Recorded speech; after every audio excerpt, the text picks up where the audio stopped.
அனைவருக்கும் வணக்கம். இன்னையிலிருந்து நாம இந்தியன் பாலிட்டி, தமிழ்ல வந்து இந்திய அரசியலமைப்பு அப்படின்னு சொல்லுவோம். இந்த சப்ஜெக்ட் ஸ்டார்ட் பண்ண போறோம். ஆ இந்த சப்ஜெக்ட் பார்த்தீங்கன்னா, நமக்கு சிலபஸ்ல ஜெனரல் ஸ்டடீஸுக்கு கீழ வந்து யூனிட் 4 அப்படின்னு சொல்லி குடுத்துருப்பாங்க. சரி, ஓகே. இப்ப இதுல இன்னைக்கு நாம எந்த டாபிக் ஃபர்ஸ்ட்டு பார்க்க போறோம் அப்படின்னு பார்த்தீங்கன்னா, இந்திய அரசியலமைப்பு உருவாக்கம் அப்படிங்கிற இந்த டாபிக் தான் இன்னைக்கு பார்க்க போறோம். சரி, ஓகே. ஃபர்ஸ்ட்டு இந்த இந்திய அரசியலமைப்புனா என்ன?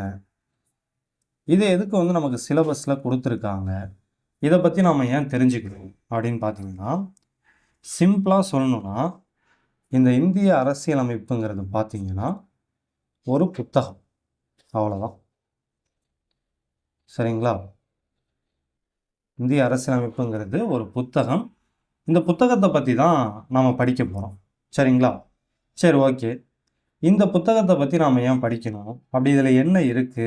அப்படின்னு பார்த்தீங்கன்னா, நம்ப நாட்டுல அரசாங்கம் எப்படி நடக்கணும்? நம்ம நாட்டு நிர்வாகம் எப்படி நடக்கணும்? அப்படிங்கிறத பத்தின அந்த தகவல்கள சொல்ற ஒரு புத்தகம் தான் இந்த புத்தகம். சரிங்களா? இப்போ உதாரணத்துக்கு, நம்ம நாட்டுல பார்த்தீங்கன்னா, ஒருத்தவங்க குடியரசுத் தலைவர் ஆகணும்னா, அவங்களுக்கு வந்து மினிமம் வந்து 35 வயசு வந்து கம்ப்ளீட் ஆயிருக்கணும். இது கூட நம்ம ஆல்ரெடி பார்த்தது தான். நம்ம கொஸ்டின் கேட்டோம் இல்லையா? அதுலயும் நம்ம இந்த கொஸ்டின் கேட்டிருப்போம். சரிங்களா? ஸோ அதே மாதிரியே, இப்போ நம்ம நாட்டுல வந்து ஒருத்தவங்க வந்து லோக்சபா எம்பி ஆகணும். சரிங்களா? நாடாளுமன்றம்னு சொல்லுவோம். அதெல்லாம் நம்ம பின்னாடி பார்ப்போம். இப்போதைக்கு ஜஸ்ட் தெரிஞ்சுக்க தான் சொல்றேன்.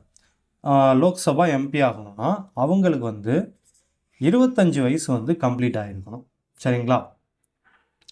அதே மாதிரியே, இப்ப நமக்குன்னு வந்து சில உரிமைகள் இருக்கு. பொதுமக்களாகிய நமக்குன்னு சில உரிமைகள் இருக்கு. இப்போ உதாரணத்துக்கு, நம்ம மாநிலத்துடைய முதல்வர் இருக்காங்க. சரிங்களா? நம்ம மாநிலத்துடைய சிஎம் இருக்காங்க இல்லையா? இவங்க பண்ற ஏதோ ஒரு விஷயம் நமக்கு புடிக்கல. சரிங்களா? சம்திங் ஏதோ ஒண்ணு அவங்க கொண்டு வர திட்டமோ, சட்டமோ ஏதோ ஒண்ணு நமக்கு புடிக்கல.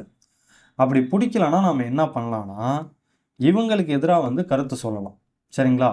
இவங்க கொண்டு வந்த இந்த திட்டம் சரியில்ல, இந்த சட்டம் சரியில்ல, முதல்வருடைய செயல்பாடுகள் சரியில்ல அப்படின்ட்டு இவங்க வந்து சிஎம்மாவே இருந்தாலும், இவங்களுக்கு எதிரா வந்து நாம வந்து நம்மளுடைய கருத்த சொல்லலாம். அந்த உரிமைய நமக்கு குடுக்கறது வந்து இந்த புத்தகம் தான். இப்ப நம்ம பார்த்தோம் இல்லையா? குடியரசுத் தலைவர் ஆகணும்னா 35 வயசு ஆகணும். லோக்சபா எம்பி ஆகணும்னா 25 வயசு ஆகணும். அதே மாதிரியே சிஎம்மா இருந்தாலும் அவங்களுடைய செயல்பாடு நமக்கு புடிக்கலனா, அவங்கள பத்தி விமர்சனம் செய்ற நம்மளுடைய உரிமை. சரிங்களா? ஸோ இது எல்லாத்தையும் பத்தியுமே இந்த புத்தகத்துல தான் சொல்லியிருப்பாங்க. அப்ப நம்ம சிம்பிளா என்ன சொல்லலாம்னா, இந்திய அரசியலமைப்புங்கிறது நம்ம நாட்டுல அரசாங்கம், அதுக்கப்புறம் நம்ம நாட்டுல நிர்வாகம் எப்படி நடக்கணும் அப்படின்ட்டு, அந்த அடிப்படையான விஷயங்கள சொல்ற ஒரு புத்தகம் தான் இந்த இந்திய அரசியலமைப்பு அப்படிங்கிற இந்த புத்தகம். இத பத்தி தான் நாம இப்ப படிக்க போறோம். சரிங்களா? சரி, ஓகே. இப்ப இந்திய அரசியலமைப்புங்கிறது ஒரு புத்தகம்னு நாம பார்த்துட்டோம். அப்ப இந்த புத்தகத்த யார் எழுதுனது? அப்படின்னு ஒரு கேள்வி வரும் இல்லையா? கண்டிப்பா வரும். ஒரு புக்குன்னா அத கண்டிப்பா யாராவது எழுதியிருப்பாங்க. அப்ப இந்த புத்தகத்த யார் எழுதுனது? இந்த விதிமுறைகளெல்லாம் யார் உருவாக்குனது அப்படின்னு பார்த்தீங்கன்னா, 389 பேர் கொண்ட ஒரு குழுவ வந்து ஃபர்ஸ்ட்டு போடுறாங்க. சரிங்களா? இந்த புத்தகத்த எழுதுறதுக்காக 389 பேர் கொண்ட ஒரு குழுவ வந்து உருவாக்குறாங்க. இதுக்கு ஐடியா குடுத்தது யாரு அப்படின்னு பார்த்தீங்கன்னா, கேபினட் மிஷன் அப்படிங்கிற ஒரு அமைப்பு. தமிழ்ல வந்து அமைச்சரவை தூதுக்குழு அப்படின்னு சொல்லுவோம். இங்கிலீஷ்ல வந்து கேபினட் மிஷன் அப்படின்னு சொல்லுவோம். கேபினட் மிஷன் அப்படின்னு சொல்லுவோம். சரிங்களா? சரி, ஓகே. இவங்க யாரு? இவங்க ஏன் இந்த புத்தகத்த எழுத சொல்றாங்க? அப்படின்னு பார்த்தீங்கன்னா, நம்ம எல்லாருக்குமே தெரியும். 1947 ஆகஸ்ட் 15க்கு முன்னாடி வரைக்கும் நம்ம நாடு வந்து வெள்ளைக்காரனுடைய கண்ட்ரோல்ல இருந்தது. அப்ப பார்த்தீங்கன்னா, வெள்ளைக்காரன் கொண்டு வந்த அந்த அந்த சட்டங்கள் தான் வந்து நம்ம நாட்டுல இருந்தது. அந்த சட்டத்த அடிப்படையா வச்சு தான் நம்ம நாட்டுல எல்லாமே நடந்துகிட்டு இருந்தது. ஆனா பார்த்தீங்கன்னா, ஒரு 1946 கிட்டத்தட்டயே 1946லயே இந்தியாவுக்கு சுதந்திரம் கொடுக்குற ஐடியாவுக்கு வந்து வெள்ளைக்காரங்க வந்துடுவாங்க. சரிங்களா? ஸோ புதுசாக படிக்கிறவங்க இதை நல்லா தெளிவாக புரிஞ்சுக்கங்க. நம்ம நாட்டுக்கு சுதந்திரம் கிடைச்சது பார்த்தீங்கன்னா 1947 ஆகஸ்ட் 15 தான். ஆனால் அதுக்கு முன்னாடி ஆல்மோஸ்ட் ஒரு வருஷத்துக்கு முன்னாடியே இந்தியாவுக்கு சுதந்திரம் கொடுக்கணுங்கிற முடிவுக்கு வந்து வெள்ளைக்காரங்க வந்துடுவாங்க. சரிங்களா? ஸோ இந்தியாவுக்கு சுதந்திரம் கொடுக்கணுங்கிற முடிவுக்கு வந்துடுறாங்க. சரிங்களா? அப்போ சுதந்திரம் வாங்கினதுக்கப்புறம் இந்தியாவில் இருக்கிறவங்க அவங்களுக்கு தேவையானதை அவங்களே செஞ்சுக்கணும் இல்லையா? அதுக்கு பேர் தானே சுதந்திரம். சரியா?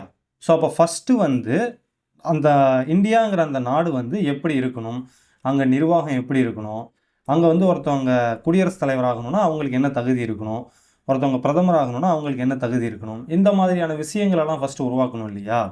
ஸோ அதுக்காக தான் வெள்ளைக்காரங்க என்ன பண்ணுறாங்கன்னா 1946ல் அமைச்சரவை தூதுக்குழுன்னு ஒன்று இந்தியாவுக்கு அனுப்புவாங்க. சரிங்களா? 1946ல் இந்த அமைச்சரவை தூதுக்குழுங்கிற இந்த அமைப்பு பார்த்தீங்கன்னா இந்தியாவுக்கு வரும். இவங்க தான் வந்து என்ன பண்ணுவாங்கன்னா இந்த குழுவை வந்து உருவாக்கி உங்களுக்குன்னு நீங்கள் வந்து புதுசாக வந்து ஒரு சட்டத்தை எழுதிக்கிங்க, உங்கள் நாட்டை நிர்வாகம் பண்ணுறதுக்கு நீங்களே புதுசாக ஒரு சட்டத்தை எழுதிக்கிங்க அப்படின்னு அந்த ஐடியாவை கொடுப்பாங்க. சரிங்களா? சரி, ஓகே. இப்போ அடுத்த முக்கியமான விஷயம் என்னென்னா, இந்த 389 பேர் கொண்ட குழு இருக்கு இல்லையா, இந்த குழுவுக்கு பேர் என்ன அப்படின்னு பார்த்தீங்கன்னா அரசியலமைப்பு நிர்ணய சபை. ஸோ எனக்கு எழுத்து அந்த அளவுக்கு வராது, நான் சொல்கிறத வச்சு கொஞ்சம் அண்டர்ஸ்டாண்ட் பண்ணிக்கிங்க. அரசியலமைப்பு நிர்ணய சபை. சரி, இன்னைக்கான முதல் கேள்வி, கீழ்கண்டவற்றுள் பகா எண் எது? இப்போ இது வரைக்கும் நம்ம பார்த்ததெல்லாம் லைட்டாக ரீகால் பண்ணிவிட்டு அதுக்கப்புறம் வந்து ஃபர்தராக பார்ப்போம். ஸோ இந்தியாவுக்கான சட்டங்கள், விதிமுறைகள் இதெல்லாம் வந்து ஒரு புத்தகமாக எழுதுறதுக்காக, இந்திய அரசியலமைப்புன்னு ஒரு புத்தகமாக எழுதுறதுக்காக 389 பேர் கொண்ட ஒரு குழுவை உருவாக்குறாங்க. இந்த குழுவுக்கு பேர் வந்து அரசியலமைப்பு நிர்ணய சபை. சரிங்களா? ஸோ இப்படின்னு நம்ம சிம்பிளாக அதை புரிஞ்சுக்கலாம். சரி, ஓகே. இப்போ இதில் இந்த 389 பேருங்கிறது எதுக்காக வருது? அது என்ன ஸ்பெசிஃபிக்காக ஏன் 389 அப்படின்னு பார்த்தீங்கன்னா, ஆக்சுவலாக இந்த புத்தகத்தை நம்ம யாருக்காக எழுத போகிறோம்? சரிங்களா? இப்போ இந்தியாவுக்கான சட்டங்கள், விதிமுறைகளை புக்காக எழுதுகிறோம். சரி, அதை யாருக்காக எழுதுகிறோம்? இந்திய மக்களுக்காக எழுதுகிறோம். சரிங்களா? ஸோ அப்போது ஒருத்தவங்க வந்து அவங்களுக்கான சட்டத்தை வந்து அவங்களே எழுதிக்கிட்டாங்கன்னா அது கரெக்டாக இருக்கும். ஏன்னா அவங்களுக்கு தான் வந்து அவங்களுக்கு என்ன தேவை, என்ன தேவையில்லை அப்படின்னு தெரியும் இல்லைங்களா? ஸோ அப்போது இந்திய மக்களுக்காக தான் இந்த புக்கை எழுத போகிறாங்க. ஆனால் நம்ம ப்ராக்டிக்கலாக கொஞ்சம் யோசித்தோன்னா இந்திய மக்கள் எல்லாருமே வந்து உட்காந்து இந்த புத்தகத்தை எழுத முடியுமா அப்படின்னா முடியாது. ஏன்னா அவங்கவுங்களுக்கு குடும்பம் இருக்கும், அவங்கவுங்க வேலை வெட்டிக்கு போகணும். ஸோ அந்த மாதிரி அவங்கவுங்களுக்குன்னு சில கடமைகள் இருக்கும் இல்லையா? அப்போ என்ன ஐடியா கொடுக்குறாங்க அப்படின்னு பார்த்தீங்கன்னா, நீங்கள் வந்து ஸ்ட்ரைட்டாக வர வேணாம். அதாவது பொதுமக்களுக்கு என்ன ஒரு ஐடியா கொடுக்குறாங்கன்னா, நீங்கள் வந்து ஸ்ட்ரைட்டாக வர வேணாம், உங்களுக்கு பதிலாக வேற யாரையாவது அனுப்பி வைங்க. அதாவது பிரதிநிதி அப்படின்னு சொல்லுவோம். சரிங்களா? பொதுமக்களாகிய நீங்கள் வந்து நேரடியாக வந்து இந்த புத்தகத்தை எழுத வேணாம், நீங்கள் வந்து உங்களுக்கு பதிலாக உங்களுக்கு நம்பிக்கையான ஒரு ஆளை அனுப்பி வைங்க அப்படின்னு சொல்கிறாங்க. ஸோ அவங்கள நாம் பிரதிநிதிகள் அப்படின்னு சிம்பிளாக சொல்லுவோம். ஆனால் இதுலேயும் பாருங்கள், இதில் என்ன சிக்கல்னா, இப்போ ஒவ்வொரு மக்களும் அவங்க சார்பாக ஒரு பிரதிநிதியை அனுப்ப முடியுமா அப்படின்னா முடியாது. ஏன்னா கோடிக்கணக்கான மக்கள் இருப்பாங்க. அப்போ ஒவ்வொருத்தவங்களும் அவங்க சார்பாக ஒரு ஆளை அனுப்பி வச்சாங்கன்னா கோடிக்கணக்கான பேர் வந்து இந்த குழுவில் வந்துடுவாங்க. ரைட்டா? ஸோ அப்போ அவ்வளோ பேரும் உட்காந்து யோசித்து ஒன்று சேர்ந்து ஒரு புத்தகத்தை எழுதுறதுங்கிறது நடக்காத காரியம் இல்லையா? அதனால் என்ன ஐடியா கொடுக்குறாங்கன்னா, 10 லட்சம் மக்கள். சரிங்களா? ஸோ 10 லட்சம், அப்படி இல்லைன்னா 1 மில்லியன் அப்படின்னு சொல்லலாம். 1 மில்லியன் மக்கள் வந்து ஒன்றா சேர்ந்து உங்கள் சார்பாக ஒரு பிரதிநிதியை அனுப்புங்க அப்படின்னு சொல்லியிருக்காங்க. சரிங்களா?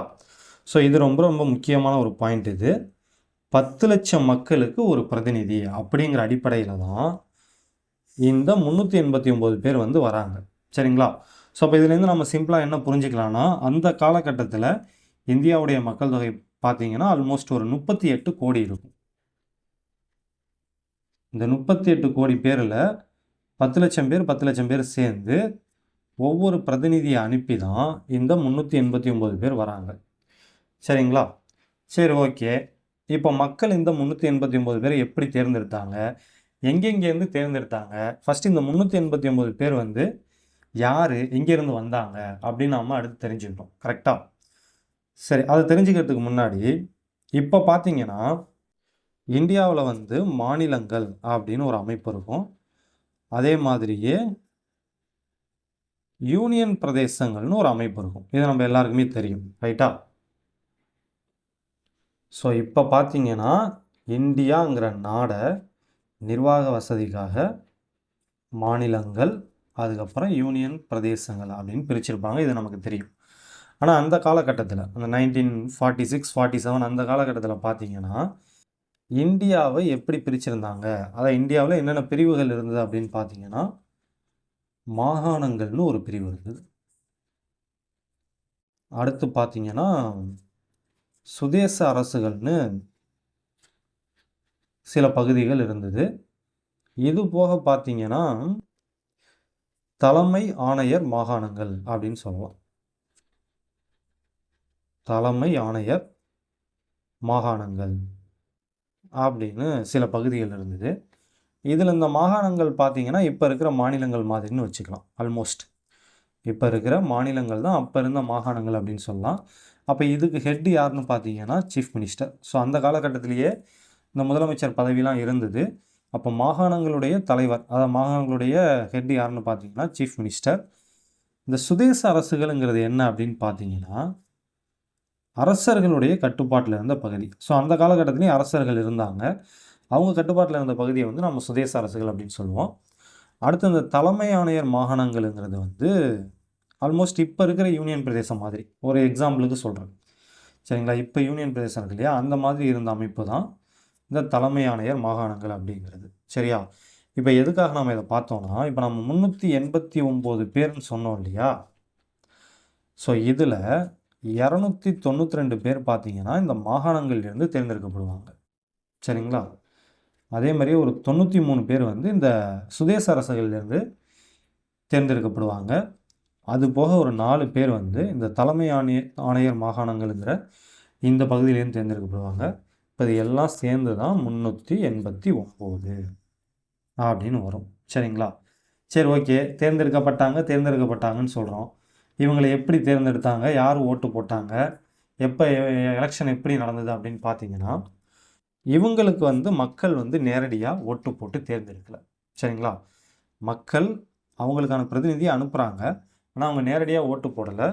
ஸோ இந்த 389 பேர் எப்படி தேர்ந்தெடுக்கப்பட்டாங்க அப்படின்னு பார்த்தீங்கன்னா மறைமுக தேர்தல் மூலமாக தான் தேர்ந்தெடுக்கப்பட்டாங்க. ஸோ இந்த மறைமுக தேர்தலுங்கிறது என்னன்னு நம்ம குடியரசுத் தலைவர் டாபிக் பார்க்கும்போது தெளிவாக பார்த்துருக்கோம். இப்போதைக்கு ஜஸ்ட் இதை பார்த்து வச்சுக்கோங்க. இந்திய அரசியலமைப்பு நிர்ணய சபையில் இருந்த இந்த 389 பேரும் மறைமுக தேர்தல் மூலமாக சாரி சின்ன ஒரு கரெக்ஷன். இந்த 389 பேரும் வந்து இந்த மறைமுக தேர்தல் மூலமாக தேர்ந்தெடுக்கப்பட்டிருக்க மாட்டாங்க. இதில் இந்த சுதேச அரசுகள் இருக்கு இல்லையா, அந்த 93 பேர், இவங்களை வந்து இந்த அரசர்களே அனுப்பிச்சி வச்சிருவாங்க. சரிங்களா? ஸோ இந்த 93 பேரை இந்த அரசர்கள் அனுப்பிச்சி வச்சிடுறாங்க. அது போக மிச்சம் இருந்தவங்க தான் அந்த மறைமுக தேர்தல் மூலமாக தேர்ந்தெடுக்கப்படுவாங்க. சரிங்களா? ஸோ இதை மட்டும் நல்லா பார்த்துக்கோங்க. 93 பேரை வந்து அரசர்களே அனுப்பிடுறாங்க. மிச்சம் இருக்கிற உறுப்பினர்கள் வந்து மறைமுக தேர்தல் மூலமாக தேர்ந்தெடுக்கப்படுவாங்க. இந்த மறைமுக தேர்தல்னால் என்னென்னு நான் குடியரசுத் தலைவர் டாபிக் பார்க்கும்போது சொல்கிறேன். ரைட்டா? சரி, ஓகே. இப்போ அடுத்து நாம் என்ன பார்க்கணும் அப்படின்னு பார்த்தீங்கன்னா, இப்போ நம்ம ஏற்கனவே சொன்ன மாதிரி மாகாணங்கள், சுதேச அரசுகள், தலைமை ஆணையர் மாகாணங்கள்னு இந்தியாவில் நிறைய பகுதிகள் இருக்குது. இப்போ இந்த பகுதிகளில் இருந்து தான் இந்த 389 பேரை தேர்ந்தெடுத்திருக்காங்க. ஸோ அப்போ இந்த 389 பேர் வந்து ஃபஸ்ட்டு எப்போ ஒன்றா மீட் பண்ணாங்க அப்படிங்கிறத பார்த்தா அடுத்து நம்ம பார்க்க போகிறோம். அப்போ இந்திய நாட்டுடைய வெவ்வேறு பகுதிகளில் இருந்த இந்த 389 பேர் ஃபஸ்ட்டு எப்போ மீட் பண்ணாங்க அப்படின்னு பார்த்தீங்கன்னா, ஸோ ஃபஸ்ட்டு மீட்டிங்னு போட்டுப்போம். எப்போ மீட் பண்ணாங்கன்னா 1946 டிசம்பர் 9. சரிங்களா? ஸோ இது வந்து ரொம்ப ரொம்ப முக்கியமான ஒரு கொஸ்டின். இது எப்படி கொஸ்டினாக கேட்பாங்கன்னா, இந்திய அரசியலமைப்பு நிர்ணய சபையுடைய முதல் கூட்டம் எப்போ நடந்துச்சு அப்படின்னு சொல்லி கேட்பாங்க. 1946 டிசம்பர் 9. சரிங்களா? சரி, ஓகே. இப்போ இந்த டேட்லேருந்தே இவங்க என்ன பண்ணிட்டாங்கன்னா அந்த புத்தகத்தை எழுதுகிற வேலையை ஸ்டார்ட் பண்ணிட்டாங்க. இந்திய அரசியலமைப்புங்கிற அந்த புத்தகத்தை எழுதுகிற வேலையை இந்த டேட்லேருந்தே ஸ்டார்ட் பண்ணிட்டாங்க. ஸ்டார்ட் பண்ணி எப்போ முடித்தாங்க அப்படின்னு பார்த்தீங்கன்னா, ஸோ கம்ப்ளீட் பண்ணது எப்போ அப்படின்னு பார்த்தீங்கன்னா 1949 நவம்பர் 26. சரிங்களா? ஸ்டார்ட் பண்ணது இந்த டேட்டு, கம்ப்ளீட் பண்ணது இந்த டேட்டு. ஸோ இதுவும் பார்த்தீங்கன்னா முக்கியமான ஒரு கேள்வி. இதை எப்படி கொஸ்டினாக கேட்பாங்கன்னா, இந்திய அரசியலமைப்பு சட்டம் ஏற்றுக்கொள்ளப்பட்ட நாள் அப்படின்னு கேட்பாங்க. சரிங்களா? இந்திய அரசியலமைப்பு ஏற்றுக்கொள்ளப்பட்ட நாள் 1949 நவம்பர் 26. சரி, ஓகே. புக்கை வந்து பார்த்தீங்கன்னா இந்த நாள்லேயே எழுதி முடிச்சிட்டாங்க, கம்ப்ளீட் பண்ணிட்டாங்க. ஆனால் எப்போலேருந்து அது நடைமுறைக்கு வந்தது அப்படின்னு பார்த்தீங்கன்னா, இதுக்கப்புறம் ஒரு 2 மாதம் கழித்து 1950 ஜனவரி 26 தான் இந்த புத்தகம் நடைமுறைக்கு வந்தது. நடைமுறைனா ஒன்றும் இல்லை, சிம்பிளாக நீங்கள் எப்படி ஞாபகம் வச்சுங்க, புக்கை இந்த டேட்டில் எழுதி முடிச்சிட்டாங்க. சரிங்களா? அந்த புக்கை ரிலீஸ் பண்ணது இந்த டேட்டு ஞாபகம் வச்சுங்க. ஒரு நல்ல நாள் பார்த்து ரிலீஸ் பண்ணுறாங்க அப்படின்னு ஞாபகம் வச்சுங்க. ஸோ ரொம்ப முக்கியம். புக்கை கம்ப்ளீட் பண்ணதை வந்து நாம் ஏற்றுக்கொள்ளப்பட்ட நாள் அப்படின்னு சொல்லுவோம். ஸோ நமக்கு எக்ஸாமில் இப்படி தான் கேட்பாங்க, ஏற்றுக்கொள்ளப்பட்ட நாள் அப்படின்னு சொல்லுவோம். ஸோ அது ரிலீஸ் ஆன டேட்டை வந்து நடைமுறைக்கு வந்த நாள் அப்படின்னு சொல்லுவோம். நடைமுறைக்கு வந்த நாள். Right, okay. இது மூணுமே வந்து ரொம்ப ரொம்ப முக்கியமான பாயிண்ட் தான். இந்த 3 டேட்டையுமே நல்லா பார்த்து வச்சுக்கோங்க. ஸோ இப்போ இந்த டேட்டை தான் வந்து நாம் குடியரசு தினமாக கொண்டாடிக்கிட்டு இருக்கோம். ஜனவரி 26 தான் நாம் குடியரசு தினமாக கொண்டாடிக்கிட்டு இருக்கோம். அப்போ குடியரசு தினமாக கொண்டாடப்படுற நாள், அந்த நாள் வந்து ஏன் குடியரசு தினமாக கொண்டாடப்படுது அப்படின்னு பார்த்தீங்கன்னா, அந்த நாளில் தான் இந்திய அரசியலமைப்பு சட்டம் நடைமுறைக்கு வந்தது. சரியா? அதனால தான் அந்த நாளை வந்து நம்ம குடியரசு தினமாக கொண்டாடுறோம். சரி, ஓகே. இப்போ நம்ம அடுத்து என்ன பண்ண போகிறோம்னா, இப்போ நம்ம இந்த 3 வகையான முக்கிய தகவலை பார்த்துட்டோம். இப்போ இதிலிருந்து இது வரைக்கும் என்ன நடந்தது, அதாவது 1946 டிசம்பர் 9லிருந்து 1949 நவம்பர் 26 வரைக்கும் இந்த இன்பிட்வீன் கேப்பில் என்னெல்லாம் நடந்துச்சு, எப்படி அவங்க அந்த புத்தகத்தை எழுதி முடித்தாங்க அப்படின்னு ஃபஸ்ட்டு பார்க்க போகிறோம். அதுக்கப்புறம் பார்த்தீங்கன்னா, புக்கை எழுதி கம்ப்ளீட் பண்ணது இந்த டேட்லேயே கம்ப்ளீட் பண்ணிட்டாங்க. 1949 நவம்பர் 26லேயே கம்ப்ளீட் பண்ணிட்டாங்க. அதுக்கப்புறம் ஏன் 2 மாதம் கழித்து ரிலீஸ் பண்ணுறாங்க, ஓகேவா? இந்த 2 மந்த் கேப் இருக்கு இல்லையா, இது எதுக்காக பண்ணுறாங்க அப்படிங்கிறத நம்ம பார்க்கணும். சரிங்களா? சரி, ஓகே. இப்போ ஃபஸ்ட்டு வந்து நம்ம திரும்பி இதுலேருந்தே ஸ்டார்ட் பண்ணுவோம். இந்த ஃபஸ்ட்டு மீட்டிங் இருக்கு இல்லையா, அதுலேருந்து திரும்பி ஸ்டார்ட் பண்ணுவோம். ஸோ அதுக்கு முன்னாடி இதில் ஒரு முக்கியமான தகவல் என்னென்னா, இந்த 389 பேர் இருக்காங்க இல்லையா, இதில் 15 பேர் வந்து பெண்கள். இதுவும் ஒரு முக்கியமான கேள்வி. ஸோ மொத்த உறுப்பினர்கள் 389, அதில் 15 பெண்கள் இருந்தாங்க. இதையும் பார்த்து வச்சுங்க. சரி, ஓகே. இப்போ நம்ம வந்து ஃபஸ்ட்டு வந்து இந்த ஃபஸ்ட்டு மீட்டிங்கில் என்ன நடந்தது அப்படின்னு பார்க்கலாம்.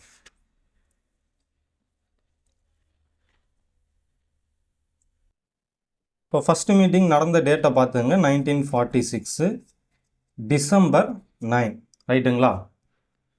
இது எங்கே இந்த மீட்டிங் நடந்தது அப்படின்னு பார்த்தீங்கன்னா, புதுடெல்லியில். ஓகேவா? எத்தனை மணிக்கு ஸ்டார்ட் பண்ணாங்க அப்படின்னு பார்த்தீங்கன்னா, காலையில் 11 மணிக்கு இந்த மீட்டிங்கை ஸ்டார்ட் பண்ணாங்க. ரைட்டா? சரி, ஓகே. வேறு என்ன நம்ம இதில் தெரிஞ்சுக்கணும், இது எங்கே நடந்ததுன்னு பார்த்தீங்கன்னா, கான்ஸ்டியூஷன் ஹால், அதாவது அரசியலமைப்பு அறை அப்படின்னு சொல்லுவோம். அது கூட அந்தளவுக்கு தேவையில்லை. இந்த 3 பாயிண்ட் மட்டும் பார்த்துங்க. இந்த டேட்டு, இந்த இடம், இந்த டைமில் மீட்டிங் ஸ்டார்ட் பண்ணுறாங்க. சரி, இப்போ பொதுவாக ஒரு மீட்டிங் ஒன்று நடக்குதுன்னு வச்சுங்களேன், அதுக்கு ஒரு தலைவர் இருப்பாங்க இல்லைங்களா? அந்த தலைவர் சொல்கிறபடி தான் எல்லோரும் கேட்டு நடக்கணும். ஸோ அப்போ கண்டிப்பாக ஒரு என்ன சொல்கிறது, ஒரு குரூப் ஆஃப் பீப்புள் இருந்தாலே அதுக்கு வந்து தலைவர்னு ஒருத்தவங்க இருப்பாங்க இல்லைங்களா? அப்போது இந்த 389 பேர் இருக்காங்க இல்லையா, இவங்க என்ன பண்ணுறாங்கன்னா, இவங்களுக்குள்ளேயே ஒரு ஆளை வந்து தலைவராக தேர்ந்தெடுத்துக்கிறாங்க. அவர் யார் அப்படின்னு பார்த்தீங்கன்னா, டாக்டர் சச்சிதானந்த் சின்ஹா. சச்சிதானந்த் சின்ஹா. சரிங்களா? ரொம்ப முக்கியமான விஷயம் என்னென்னா, இவர் வந்து தற்காலிக தலைவர் தான். இவரை வந்து பர்மனெண்ட்டாக தலைவராக போடலை. அந்த ஃபஸ்ட்டு மீட்டிங்கை நடத்துறதுக்காக அப்போதைக்கு ஒரு டெம்பரரி அரேஞ்ச்மெண்ட்டாக, ஒரு தற்காலிக ஏற்பாடாக இவரை வந்து தலைவராக போட்டுக்கிறாங்க. இந்த டாக்டர் சச்சிதானந்த் சின்ஹா அப்படிங்கிறவரை தலைவராக போட்டுக்கிறாங்க. இவரை ரெக்கமெண்ட் பண்ணவர் யார் அப்படின்னு பார்த்தீங்கன்னா, ஜேபி கிருபாலினி அப்படிங்கிறவங்க. அதாவது டாக்டர் சச்சிதானந்த் சின்ஹாவை வந்து இன்றைக்கி நம்ம தலைவராக போட்டு இந்த கூட்டத்தை நடத்துவோம் அப்படின்னு அந்த ரெக்கமெண்டேஷனை கொடுத்தது ஜேபி கிருபாலினி அப்படிங்கிறவங்க. ஸோ அப்போ இதில் என்ன ஒரு கொஷின் கேட்பாங்க அப்படின்னு பார்த்தீங்கன்னா, இந்த அரசியலமைப்பு நிர்ணய சபையுடைய முதல் கூட்டத்துக்கு தலைமை தாங்கினது யாருன்னு கேட்பாங்க. டாக்டர் சச்சிதானந்த் சின்ஹா. சரிங்களா? அரசியலமைப்பு நிர்ணய சபையின் முதல் கூட்டத்திற்கு தலைமை தாங்கியவர் டாக்டர் சச்சிதானந்த் சின்ஹா. இல்லைனா அரசியலமைப்பு நிர்ணய சபையுடைய தற்காலிக தலைவராக இருந்தவர் யார் அப்படின்னு கேட்பாங்க. டாக்டர் சச்சிதானந்த் சின்ஹா. ஸோ இவரை பரிந்துரை பண்ணது ஜேபி கிருபாலினி. சரியா? சரி, ஓகே. இவர் தற்காலிக தலைவர்னு நம்ம சொல்லிட்டோம். அப்போ நிரந்தர தலைவர்னு ஒருத்தவர் இருந்தாரா அப்படின்னு ஒரு கொஷின் வரும். கரெக்டாக? ஆமாம், இருந்தார். அவர் யாருன்னு பார்த்தீங்கன்னா டாக்டர் ராஜேந்திர பிரசாத். ஸோ இவர் தான் வந்து இந்த சச்சிதானந்த் சின்ஹாவுக்கு அப்புறம் நிரந்தர தலைவராக தேர்ந்தெடுக்கப்படுறாரு. சரிங்களா? டாக்டர் ராஜேந்திர பிரசாத். ஸோ இதை வந்து எப்படி கொஷினாக கேட்பாங்கன்னா, இந்திய அரசியலமைப்பு நிர்ணய சபையுடைய தலைவர் யார், இல்லைனா நிரந்தர தலைவர் யார் அப்படிங்கிற மாதிரி கேட்பாங்க. டாக்டர் ராஜேந்திர பிரசாத். இவர் தான் சுதந்திர இந்தியாவுடைய முதல் குடியரசுத் தலைவர். இதை கூட நம்ம கொஷினாக கேட்டிருந்தோம். சரிங்களா? சரி, அடுத்தது பார்த்தீங்கன்னா தலைவரை போட்டாச்சு.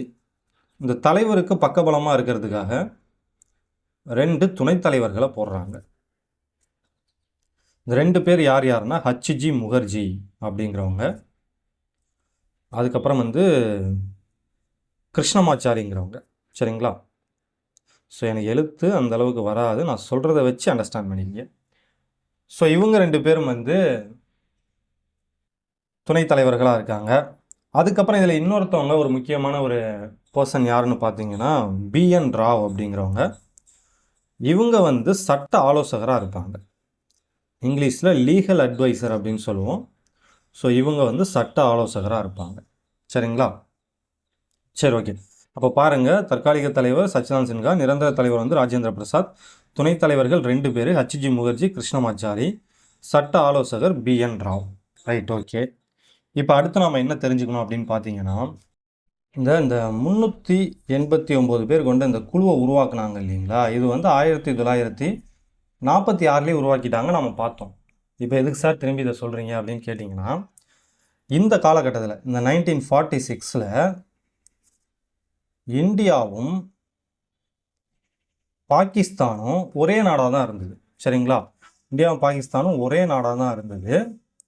அப்போ இந்த 2 பகுதிகளையும் சேர்ந்து தான் இந்த 389 பேர் வந்து வந்திருப்பாங்க. சரிங்களா? இதை எதுக்காக சொல்கிறேன்னா, இப்போ அதுக்கப்புறம் 1947 ஆகஸ்ட் 14 பாகிஸ்தானுக்கு சுதந்திரம் கிடச்சிடும். நமக்கு கிடைச்சது இதுக்கு அடுத்த நாள். அதுக்கு முதல் நாளே வந்து பாகிஸ்தானுக்கு சுதந்திரம் கிடச்சி அவங்க தனியாக போயிடுவாங்க. ஸோ அப்போ அதுக்கு என்ன அர்த்தம்னா, இதிலேருந்து என்ன பண்ணுறாங்கன்னா கொஞ்சம் பேர் வெளில போயிடுறாங்க. ஏன்னா பாகிஸ்தான் தனி நாடாகிடுச்சு. அவங்களுக்குன்னு தனியாக ஒரு அரசியலமைப்பு சட்டத்தை எழுதிப்பாங்க. சரிங்களா? அவங்க வெளில போயிடுறாங்க. இப்போ எத்தனை பேர் வெளில போனாங்க அப்படின்னு பார்த்தீங்கன்னா, ஒரு 90 பேர் வெளில போயிடுறாங்க. மிச்சம் பார்த்தீங்கன்னா 299 பேர் தான் அதுக்கப்புறம் இருந்தாங்க. சரிங்களா? ஸோ இதையும் வந்து கொஷினாக கேட்க வாய்ப்பு இருக்குது. எப்படி கேட்பாங்கன்னா, இந்திய பிரிவினைக்கு பிறகு அரசியலமைப்பு நிர்ணய சபையில் எத்தனை பேர் இருந்தாங்க அப்படின்னு சொல்லி கேட்பாங்க. 299 பேர் இருந்தாங்க. சரி, ஓகே. இப்போ அடுத்ததில் நாம் இன்னொரு முக்கியமான விஷயம் என்ன தெரிஞ்சுக்கணும் அப்படின்னு பார்த்தீங்கன்னா, இந்த அரசியலமைப்பு நிர்ணய சபை இருக்குது இல்லையா, அதை வந்து நிறைய வந்து குரூப்பாக பிரிச்சுருந்தாங்க. இப்போ உதாரணத்துக்கு இந்த 289 பேர் இருக்காங்கல்ல, இவங்களே என்ன பண்ணுவாங்கன்னா நிறைய குரூப்பாக பிரித்து வச்சுருந்தாங்க. ஒரு 5 பேர் கொண்ட குழு, 7 பேர் கொண்ட குழு, ஒரு 10 பேர் கொண்ட குழுன்னு நிறைய வந்து குழுக்களாக பிரிச்சுருந்தாங்க. அதில் ஒரு முக்கியமான குழு எதுன்னு பார்த்தீங்கன்னா வரைவு குழு. இந்த மாதிரி குரூப்பாக பிரித்து ஒவ்வொருத்தவங்களுக்கும் ஒவ்வொரு வேலையை கொடுத்துட்றாங்க. சரிங்களா? ஸோ இதில் முக்கியமான ஒரு குழு வரைவு குழு. இந்த வரைவு குழுவுடைய தலைவராக இருந்தவர் தான் டாக்டர் பிஆர் அம்பேத்கர் அவர்கள். ஸோ இது வந்து ரொம்ப ரொம்ப முக்கியமான ஒரு கொஸ்டின். இந்திய அரசியலமைப்பு நிர்ணய சபையுடைய வரைவு குழுவின் தலைவராக இருந்தவர் டாக்டர் பிஆர் அம்பேத்கர். அதே மாதிரி இன்னொரு முக்கியமான விஷயம் என்னென்னா, நம்ம வந்து டாக்டர் பிஆர் அம்பேத்கர் அவர்களை இந்திய அரசியலமைப்பின் தந்தை அப்படின்னு சொல்லுவோம். அப்படி இல்லைனா இந்திய அரசியலமைப்பின் சிற்பின்னு சொல்லுவோம். சரிங்களா? இதுவும் ரொம்ப ரொம்ப முக்கியமான ஒரு கேள்வி. இந்திய அரசியலமைப்பின் தந்தை அல்லது சிற்பி என்று அழைக்கப்படுபவர் டாக்டர் பிஆர் அம்பேத்கர்.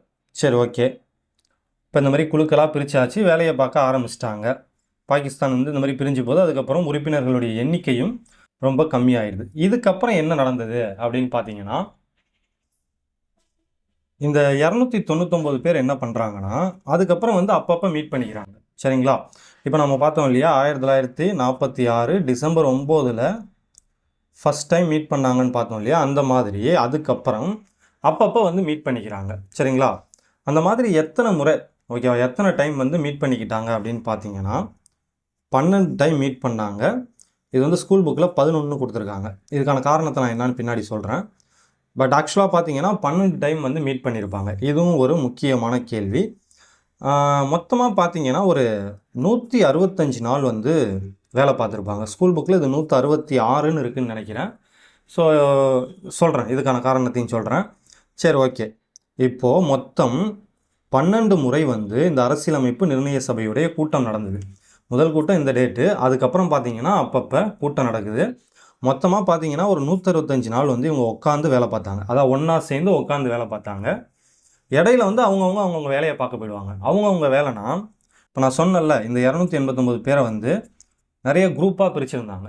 அதில் ஒரு குரூப்புக்கிட்ட என்ன சொல்லியிருப்பாங்கன்னா, இப்போ நம்ம நாட்டு மக்களுக்கு என்னென்ன உரிமைகளை கொடுக்கலாம் அப்படின்னு நீங்கள் கொஞ்சம் பார்த்துட்டு வாங்க, இதெல்லாம் நமக்கு கரெக்டாக இருக்கும் அப்படின்னு சொல்லி அதுக்கு ஒரு குழுவை போட்டிருப்பாங்க. சரிங்களா? இப்போ நம்ம நாட்டு மக்களுக்கு என்னென்ன உரிமைகளை கொடுக்கலாம், இதை பற்றி சொல்கிறதுக்காக ஒரு குழு. அதே மாதிரி நம்ம நாட்டு மக்களுக்கு என்னென்ன விஷயங்களை கடமைகளாக ஃபிக்ஸ் பண்ணலாம் அப்படின்னு அதை பற்றி இது பண்ணுறதுக்காக ஒரு குழு. ஸோ இந்த மாதிரி ஒவ்வொரு விஷயத்துக்கும் ஒவ்வொரு குழுவாக அனுப்பிச்சி விட்ருப்பாங்க. இவங்க போயிட்டு நிறையா ரிசர்ச் பண்ணிவிட்டு வந்து இந்த மீட்டிங் நடக்கும்போது அவங்களுடைய கருத்துக்களை சொல்லுவாங்க. மொத்தம் 12 வாட்டி மீட்டிங் நடந்தது. 165 நாள் வந்து வேலை பார்த்தாங்க. சரிங்களா? ஆனால் நீ ஆக்சுவலாக பார்த்தீங்கன்னா இந்த 1946 டிசம்பர் 9லிருந்து இந்த அரசியலமைப்பு எழுதி முடிக்கப்பட்ட வரைக்கும் இவங்க டோட்டலாக வந்து 2 வருஷம், சரிங்களா, 2 வருஷம் 11 மாதம் 18 நாட்கள் வேலை பார்த்துருப்பாங்க. சரிங்களா? அதாவது அரசியலமைப்பை எழுதி முடிக்கிறதுக்கு இவ்வளோ டைம் வந்து அவங்களுக்கு தேவைப்பட்டிருக்கும். ஆனால் அதில் அவங்க ஒன்றா சேர்ந்து வேலை பார்த்தது வந்து இந்த 165 நாள் தான். சரிங்களா? மற்றபடி அவங்கவுங்க போயிட்டு அவங்கவுங்களுக்கு கொடுத்த வேலையை பார்த்துக்கிட்டு இருப்பாங்க. ஸோ இது ரெண்டுமே பார்த்தீங்கன்னா ரொம்ப ரொம்ப முக்கியம். இதுவும் வந்து ரொம்ப முக்கியம். ஸோ மொத்தமாக பார்த்தீங்கன்னா அவங்க எவ்வளோ டைம் எடுத்துக்கிட்டாங்கன்னா 2 வருஷம் 11 மாதம் 18 நாள். ஒரு புத்தகத்தை எழுதுறதுக்கு 2 வருஷம் 11 மாதம் 18 நாள் டைம் எடுத்துக்கிட்டாங்க. இப்போ எதுக்கு இவ்வளோ டைம் எடுத்துக்கிட்டாங்க? அதாவது ஒரு 2 வருஷம் 11 மாதம் 18 நாள். சரிங்களா? ரைட்டா? ஆமாம், 2 வருஷம் 11 மாதம் 18 நாள் டைம் எடுத்துக்கிறாங்க. ஒரு புத்தகத்தை எழுதுறதுக்கு எதுக்கு இவ்வளோ நாள் எடுத்துக்கிறாங்க அப்படின்னு பார்த்தீங்கன்னா, இப்போ இந்தியா பார்த்தீங்கன்னா நிறைய மக்கள்னால் நான் என்ன சொல்ல வரேன்னா, நிறைய வந்து மதங்களை சேர்ந்த மக்கள் இருப்பாங்க, நிறைய மொழி பேசக்கூடிய மக்கள் இருப்பாங்க. இந்த மாதிரி பலதரப்பட்ட மக்கள் வந்து நம்ம நாட்டில் இருக்காங்க. அப்போ அவங்க எல்லாருக்கும் வந்து என்ன சொல்கிறது, எல்லாருக்குமே செட் ஆகிற மாதிரி ஒரு அரசியலமைப்பு சட்டத்தை எழுதணும். சரிங்களா? ஸோ அதை கரெக்டாக பண்ணுறதுக்காக தான் இவ்வளோ டைம் எடுத்துக்கிறாங்க. இன்னொரு முக்கியமான விஷயம் என்னென்னா, இந்திய அரசியலமைப்புங்கிற அந்த புத்தகத்தை முழுக்க அவங்க வந்து சொந்தமாக எழுதலை. இந்த 299 பேர் நாம் சொல்கிறோம் இல்லையா, இவங்க வந்து முழுக்க வந்து அதை சொந்தமாக யோசித்து எழுதலை. இவங்க என்ன பண்ணியிருப்பாங்கன்னா, ஆல்மோஸ்ட் ஒரு 60 நாடுகளுடைய அரசியலமைப்பு சட்டம் இருக்கும் இல்லையா, அதாவது இந்த 60 நாட்டுக்கும் அவங்களுக்குன்னு ஒரு அரசியலமைப்பு சட்டம் இருக்கும் இல்லையா, அதெல்லாம் பார்த்து அதிலிருந்து இந்தியாவுக்கு செட் ஆகிற மாதிரியான விஷயங்களை மட்டும் எடுத்துக்கிட்டு அதெல்லாம் சேர்த்து தான் வந்து நமக்கு வந்து இந்த அரசியலமைப்பு புத்தகத்தை எழுதி கொடுத்துருப்பாங்க. ஸோ அப்போ அந்த மாதிரி பலதரப்பட்ட மக்களுக்கு எல்லாருக்கும் செட் ஆகிற மாதிரி இருக்கிறதுக்காகவும், ஸோ இந்த மாதிரி ஒரு 60 நாடுகளுடைய அரசியலமைப்பை படித்து பார்த்து அதில் இருக்கிற முக்கியமான விஷயங்களை எடுத்துக்கிறதுக்காகவும் தான் இவ்வளோ டைம் வந்து எடுத்துக்கிட்டாங்க. சரிங்களா? ஸோ இது வந்து ரொம்ப முக்கியமான ஒரு கொஸ்டின். இந்திய அரசியலமைப்பை எழுதுறதுக்கு நாம் ஆல்மோஸ்ட் ஒரு 60 நாடுகளுடைய அரசியலமைப்பை வந்து காப்பி பண்ணியிருக்கோம். சரிங்களா? அதில் உள்ள முக்கியமான விஷயத்தை எடுத்திருக்கோம். அதில் சில முக்கியமான விஷயத்தை நம்ம பின்னாடி பார்ப்போம். எந்தெந்த நாட்டிலேருந்து எது எடுத்துக்கிட்டோன்ட்டு பின்னாடி பார்க்கலாம். அதே மாதிரி பார்த்தீங்கன்னா, இதை எழுத ஸ்டார்ட் பண்ணதுக்கப்புறம் ஆல்மோஸ்ட் ஒரு 2473 திருத்தங்களை சொல்லியிருப்பாங்க. அந்த கமிட்டியில் இருக்கிறவங்களே 2473 திருத்தங்களை சொல்லியிருப்பாங்க. பட் இது அந்தளவுக்கு இது முக்கியம் கிடையாது, இதெல்லாம் கேட்க மாட்டாங்க. பட் சும்மா பார்த்துங்க, ஒருவேளை கேட்டால் கூட உங்களுக்கு டக்குன்னு ஸ்ட்ரைக் ஆகிடும். ஒரு வாட்டி பார்த்துக்கிட்டிங்கன்னா போதும், ஆப்ஷனை வச்சு நீங்கள் தூக்கிடலாம். சரி, வேறு என்ன நம்ம தெரிஞ்சுக்கணும் அப்படின்னு பார்த்தீங்கன்னா, இந்த அரசியலமைப்பு சட்டத்தை எழுதி முடிக்கிறதுக்கு 64 லட்ச ரூபாய் செலவானுச்சு அந்த காலகட்டத்தில். அதாவது 1947 50 அந்த காலகட்டத்தில் பார்த்தீங்கன்னா 64 லட்ச ரூபாய் செலவானுச்சு. இப்போ இன்றைக்கி பார்த்தீங்கன்னா அதோட மதிப்பு ஒரு 64 கோடி கிட்டத்தட்ட இருக்கும். இது ஒரு முக்கியமான தகவல். அதுக்கப்புறம் வந்து நம்ம ஸ்ட்ரைட்டாக இந்த டேட்டுக்கு போயிடுவோம். 1949 நவம்பர் 26. ஸோ ஒரு வழியாக இவங்க வந்து இந்த அரசியலமைப்பு சட்ட புத்தகத்தை எழுதி முடிச்சிடுறாங்க. எப்போ கம்ப்ளீட் பண்ணாங்கன்னா 1949 நவம்பர் 26 கம்ப்ளீட் பண்ணிடுறாங்க. சரிங்களா? கம்ப்ளீட் பண்ணுறதுனா என்ன அர்த்தம்னா ஏற்றுக்கிறாங்க. ஓகே, புத்தகம் ஓகேவா இருக்குது, இனிமேல் இந்த பிரச்சனையும் இல்லை, இதை வந்து நம்ம ஃபைனலைஸ் பண்ணிக்கலாம் அப்படின்னு சொல்லிட்டு இந்த டேட்டில் வந்து அவங்க எழுதின அந்த புத்தகத்தை அக்செப்ட் பண்ணிக்கிறாங்க. இதுக்கு மேலே நம்ம எதுவும் இதில் திருத்தங்கள் பண்ண வேணாம் அப்படின்னு சொல்லிட்டு அக்செப்ட் பண்ணிக்கிறாங்க. ஸோ இது ரொம்ப ரொம்ப முக்கியமான டேட். திரும்ப திரும்ப சொல்கிறேன்னு டென்ஷன் ஆகாதீங்க. புதுசாக படிக்கிறவங்க இந்த 3 டேட்டையும் வந்து கன்ஃபியூஸ் பண்ணிக்கக்கூடாது. முக்கியமாக இந்த டேட்டையும் இதுக்கு அடுத்து நான் ஒரு டேட் சொல்லுவோம், அது ரெண்டுத்தையும் கன்ஃபியூஸ் பண்ணிக்கக்கூடாது. ஸோ ஏற்றுக்கிறாங்க. அதுக்கப்புறம் பார்த்தீங்கன்னா இன்னொரு நாள் 1950 ஜனவரி 24 இந்த டேட்டில் வந்து சைன் பண்ணிடுவாங்க. எத்தனை பேர் சைன் பண்ணுவாங்கன்னா 284 பேர் சைன் பண்ணுவாங்க. மொத்தம் 299 பேர் சொன்னோம் இல்லையா? 284 பேர் வந்து அந்த புத்தகத்தை ஏற்றுக்கிட்டு சைன் பண்ணிடுறாங்க 1950 ஜனவரி 24. சரிங்களா? ஸோ அதுக்கப்புறம் நம்ம ஏற்கனவே சொன்ன மாதிரி 1950 ஜனவரி 26 இந்த புத்தகம் நடைமுறைக்கு வந்துடும். அதாவது இந்த புத்தகத்தை ரிலீஸ் பண்ணிவிடுவாங்க. ரைட்டுங்களா? சரி, ஓகே. இப்போ இந்த இடத்துல நம்ம ஒரு விஷயத்தை தெரிஞ்சுக்கணும். இந்த டேட்லேயே புத்தகத்தை எழுதி முடிச்சிட்டாங்க. அதுக்கப்புறம் ஏன் 2 மாதம் டைம் எடுத்துக்கிட்டாங்க அப்படின்னு நாம் இப்போ தெரிஞ்சுக்கணும். குறிப்பாக இந்த டேட்டை ஏன் சூஸ் பண்ணுறாங்க அப்படின்னு பார்த்தீங்கன்னா 1929 நவம்பர் 26. இப்போ இந்த டேட்லலாம் பார்த்தீங்கன்னா இந்தியா வந்து வெள்ளைக்காரனுடைய கண்ட்ரோலில் தான் இருந்தது. இந்த டேட்டில் தான் ஃபஸ்ட்டு என்ன சொல்லியிருப்பாங்கன்னா முழுமையான சுதந்திரம் வாங்குறது தான் இந்தியாவுடைய இலக்கு அப்படின்னு ஃபஸ்ட்டு ஒரு முடிவு எடுத்திருப்பாங்க. சரிங்களா? ஸோ இதை பற்றி நாம் ஹிஸ்ட்ரி பார்க்கும்போது தெளிவாக பார்க்கலாம். இப்போதைக்கு ஜஸ்ட்டு தெரிஞ்சுக்கோங்க. இந்த டேட்டில் தான் 1929 நவம்பர் 26 தான் முழுமையான சுதந்திரம், வெள்ளைக்காரன்ட்டேருந்து முழுமையான சுதந்திரம் வாங்குறது தான் இந்தியாவுடைய ஒரே இலக்கு அப்படின்னு ஒரு முடிவு எடுத்திருப்பாங்க. இந்த முடிவு எடுத்ததுக்கப்புறம் அடுத்த வருஷம் 1930 ஜனவரி 26 இந்தியா சுதந்திரம் வாங்கிடுச்சுன்ட்டு என்ன சொல்கிறது, ஒரு அதை கரெக்டாக எப்படி சொல்கிறதுன்னு தெரியல, சுதந்திரம் வாங்கிடுச்சு அப்படிங்கிற மாதிரி ஒரு முடிவு பண்ணிக்கிட்டு, ஆக்சுவலாக பார்த்தீங்கன்னா அப்பயும் வெள்ளைக்காரன் கண்ட்ரோலில் தான் இருக்கும், ஆனால் இந்தியா சுதந்திரம் வாங்கிடுச்சு அப்படிங்கிற மாதிரி முடிவு பண்ணிக்கிட்டு நம்ம மூவர்ண கொடி இருக்கு இல்லையா, தேசிய கொடி, அதை வந்து ஜவஹர்லால் நேரு வந்து ராவி நதிக்கரையில் ஏற்றி வைப்பாங்க. ராவிங்கிறது ஒரு ஆறு, அந்த ஆற்றங்கரையில் ஜவஹர்லால் நேரு நம்ம இந்திய தேசிய கொடியை ஏற்றி வைப்பாங்க. ஸோ அது எப்போன்னு பார்த்தீங்கன்னா 1930 ஜனவரி 26. ஸோ இந்த டேட்டை வந்து நினைவில் கொள்ளும் வகையில் இந்த டேட்டை வந்து எடுத்துப்பாங்க. அதான் இந்த ஜனவரி 26 ஞாபகப்படுத்துறதுக்காக தான் இந்த டேட்டை வந்து சூஸ் பண்ணிக்கிறாங்க. இது ஒரு முக்கியமான ஒரு சம்பவம். சரிங்களா? 1930 ஜனவரி 26 நேரு வந்து ராவி நதிக்கரையில் இந்தியா சுதந்திரம் வாங்கிடுச்சு, வாங்கின மாதிரி அப்படிங்கிற மாதிரி முடிவு பண்ணி தேசிய கொடி ஏற்றுனாங்க இல்லைங்களா? ஸோ அந்த டேட்டை தான் வந்து மறக்கக்கூடாதுங்கிறதுக்காக தான் புத்தகத்தை இந்த டேட்டில் எழுதி முடித்தாலும் இந்த டேட்டில் வந்து ரிலீஸ் பண்ணுறாங்க. சரிங்களா? அடுத்து இன்னைக்கான 2வது கேள்வி, சுவையான கனி இருக்கும்போது அதை விடுத்து கசப்பான காயை உண்பதற்கு இணையானது என்று வள்ளுவர் எதை குறிப்பிடுகிறார்? சரி, ஓகே. இப்போ 1950 ஜனவரி 26 அந்த புத்தகத்தை ரிலீஸ் பண்ணிட்டாங்க. அந்த புத்தகத்தில் என்னென்ன இருந்தது அப்படின்னு பார்த்தீங்கன்னா ஒரு முகவுரை ஒன்று இருந்தது. இங்கிலீஷில் ப்ரீயம்பிள் அப்படின்னு சொல்லுவோம். இது என்னன்னு நாம் தனியாகவே பார்ப்போம். அடுத்த கிளாஸ் பார்த்தீங்கன்னா இதை பற்றி நாம் தெளிவாக தனியாக பார்த்துக்கலாம். ஸோ இது வந்து நமக்கு சிலபஸில் தனி வந்து டாப்பிக்காகவே கொடுத்துருப்பாங்க. சரிங்களா? ஸோ அப்போ ஒரு முகவுரை, அதுக்கப்புறம் பார்த்தீங்கன்னா 22 பகுதிகள் இருந்தது. இங்கிலீஷில் பார்ட்ஸ் அப்படின்னு சொல்லுவோம். இதை பற்றி நம்ம பின்னாடி பார்ப்போம். அடுத்து வந்து ஒரு 8 அட்டவணைகள் இருந்தது. இங்கிலீஷில் ஷெட்யூல்னு சொல்லுவோம். 8 அட்டவணைகள் இருந்தது. அது போக 395 விதிகள் இருந்தது. சரிங்களா? சரி, ஓகே. இதில் முகவுரைனா சிம்பிளாக என்ன சொல்லலாம்னா இந்த புத்தகத்துடைய நோக்கம் என்ன, அதாவது வந்து நம்ம இந்திய அரசியலமைப்புன்னு அந்த புத்தகத்தை எழுதியிருக்கோம் இல்லையா, அந்த புத்தகத்துடைய நோக்கம் என்ன, அதில் என்னென்ன இருக்குது, எதுக்காக அந்த புத்தகத்தை எழுதியிருக்காங்க அப்படின்ட்டு சிம்பிளாக வந்து எக்ஸ்பிளைன் பண்ணுறது தான் இந்த முகவுரைங்கிறது. இந்த புத்தகத்துடைய மொத்த நோக்கத்தையும் இதில் சிம்பிளாக சொல்லியிருப்பாங்க. சரிங்களா? அடுத்து இந்த 22 பகுதிகள்னால் என்னென்னா, இந்த புக்கை வந்து இந்த இந்திய அரசியலமைப்புங்கிற இந்த புக்கை 22 பார்ட்ஸாக பிரிச்சிருப்பாங்க. இப்போ எப்படி நம்ம ஸ்கூல் புக் எடுத்துக்கிட்டோன்னு வச்சுங்களேன், யூனிட் நேம்லாம் கொடுத்துருப்பாங்கல்ல, ஃபஸ்ட் யூனிட் இது, செகண்ட் யூனிட் இது, தேர்ட் யூனிட் இதுன்ட்டு யூனிட் நேம்லாம் கொடுத்துருப்பாங்கல்ல, அந்த மாதிரி இந்த புத்தகத்தில் ஒரு 22 யூனிட் இருக்குன்னு வச்சுங்க. சரிங்களா? சிம்பிளாக வந்து ஒரு 22 பாடங்கள் இருக்குது அப்படின்னு வச்சுங்க. அதே மாதிரி ஒரு 8 அட்டவணைகள் இருந்தது. ஸோ ஃபஸ்ட்டு வந்து இதை பற்றி பார்த்துருவோம். 22 பகுதிகள். இதில் என்ன பண்ணியிருப்பாங்கன்னா, ஒவ்வொரு பகுதியிலையும் ஒவ்வொரு விஷயத்தை பற்றி சொல்லியிருப்பாங்க. இப்போ உதாரணத்துக்கு இதில் 3வது பகுதியில் பார்த்தீங்கன்னா, இந்திய மக்களுக்கான அடிப்படை உரிமைகளை பற்றி சொல்லியிருப்பாங்க. சரிங்களா? அதே மாதிரியே 4A ஒரு பகுதி இருக்கும். அதில் வந்து இந்திய மக்களுக்கான அடிப்படை கடமைகளை பற்றி சொல்லியிருப்பாங்க.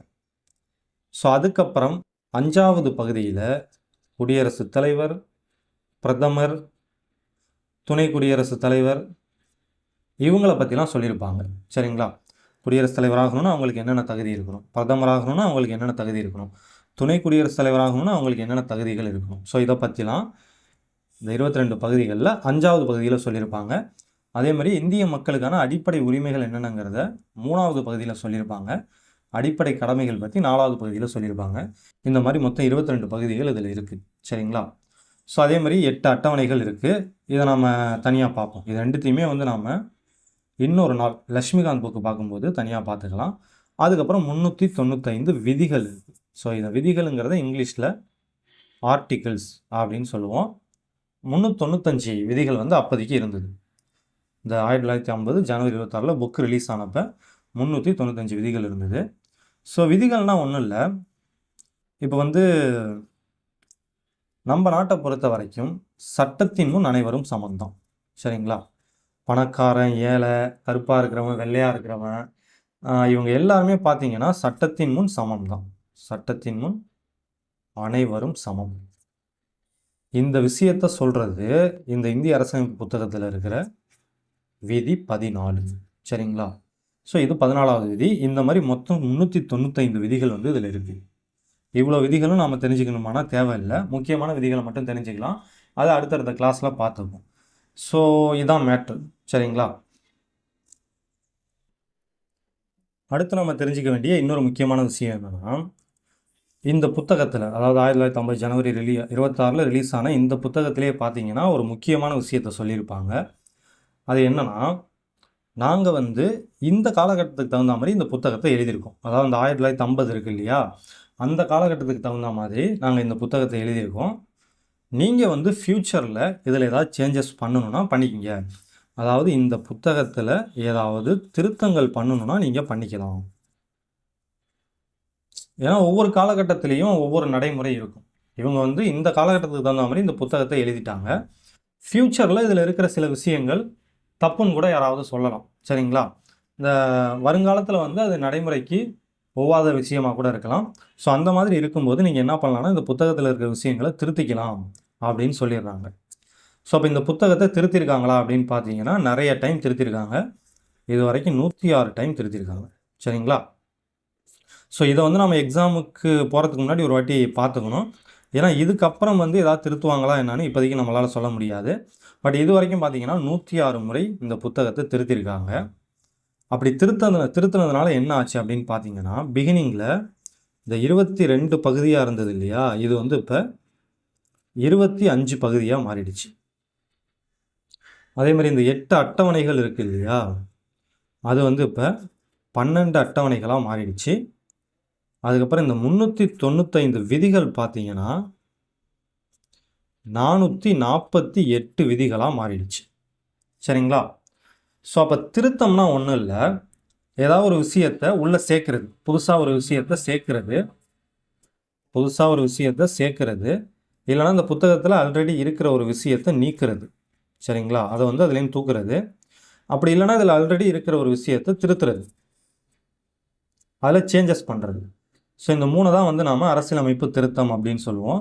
ஸோ இந்த மாதிரி சில பகுதிகளை சேர்த்துருக்காங்க, சில விதிகளை சேர்த்துருக்காங்க, சில அட்டவணைகளை சேர்த்துருக்காங்க. அதே மாதிரி சில பகுதிகளை நீக்கியிருக்காங்க, சில அட்டவணைகளை நீக்கியிருக்காங்க, சில விதிகளை நீக்கியிருக்காங்க. அந்த மாதிரி சில விஷயத்தை திருத்தியும் இருக்காங்க. சரிங்களா? அப்போ பாருங்கள், சேர்த்தது மூலமாக இந்த 22ங்கிறது ஒரு 3 சேர்ந்து 25ஆக மாறுது. இந்த 8ங்கிறது ஒரு 4 சேர்ந்து 12ஆக மாறுது. இந்த 395 அதுக்கப்புறம் நிறைய விதிகள் சேர்ந்து 448ஆக மாறுது. சரிங்களா? அதே மாதிரி சில பகுதிகளை நீக்கியிருக்காங்க, சிலது திருத்திருக்காங்க. அதெல்லாம் நம்ம பின்னாடி பார்ப்போம். இப்போதைக்கு இதை மட்டும் தெரிஞ்சுக்கோங்க போதும். ஸோ அடுத்து வந்து வேறு என்ன நம்ம பார்க்கணும் அப்படின்னு பார்த்தீங்கன்னா, ஃபஸ்ட்டு வந்து இந்த புத்தகத்தை வந்து ஒருத்தவங்க கைப்பட எழுதியிருப்பாங்க. அவங்க பேர் என்னன்னா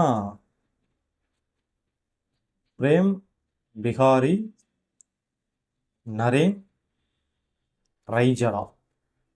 ஸோ இவங்க தான் வந்து ஃபஸ்ட்டு இந்த இந்திய அரசியலமைப்பு புத்தகத்தை வந்து கைப்பட எழுதியிருப்பாங்க. அதுக்கப்புறம் இப்போலாம் பிரிண்டிங் வந்துடுச்சு.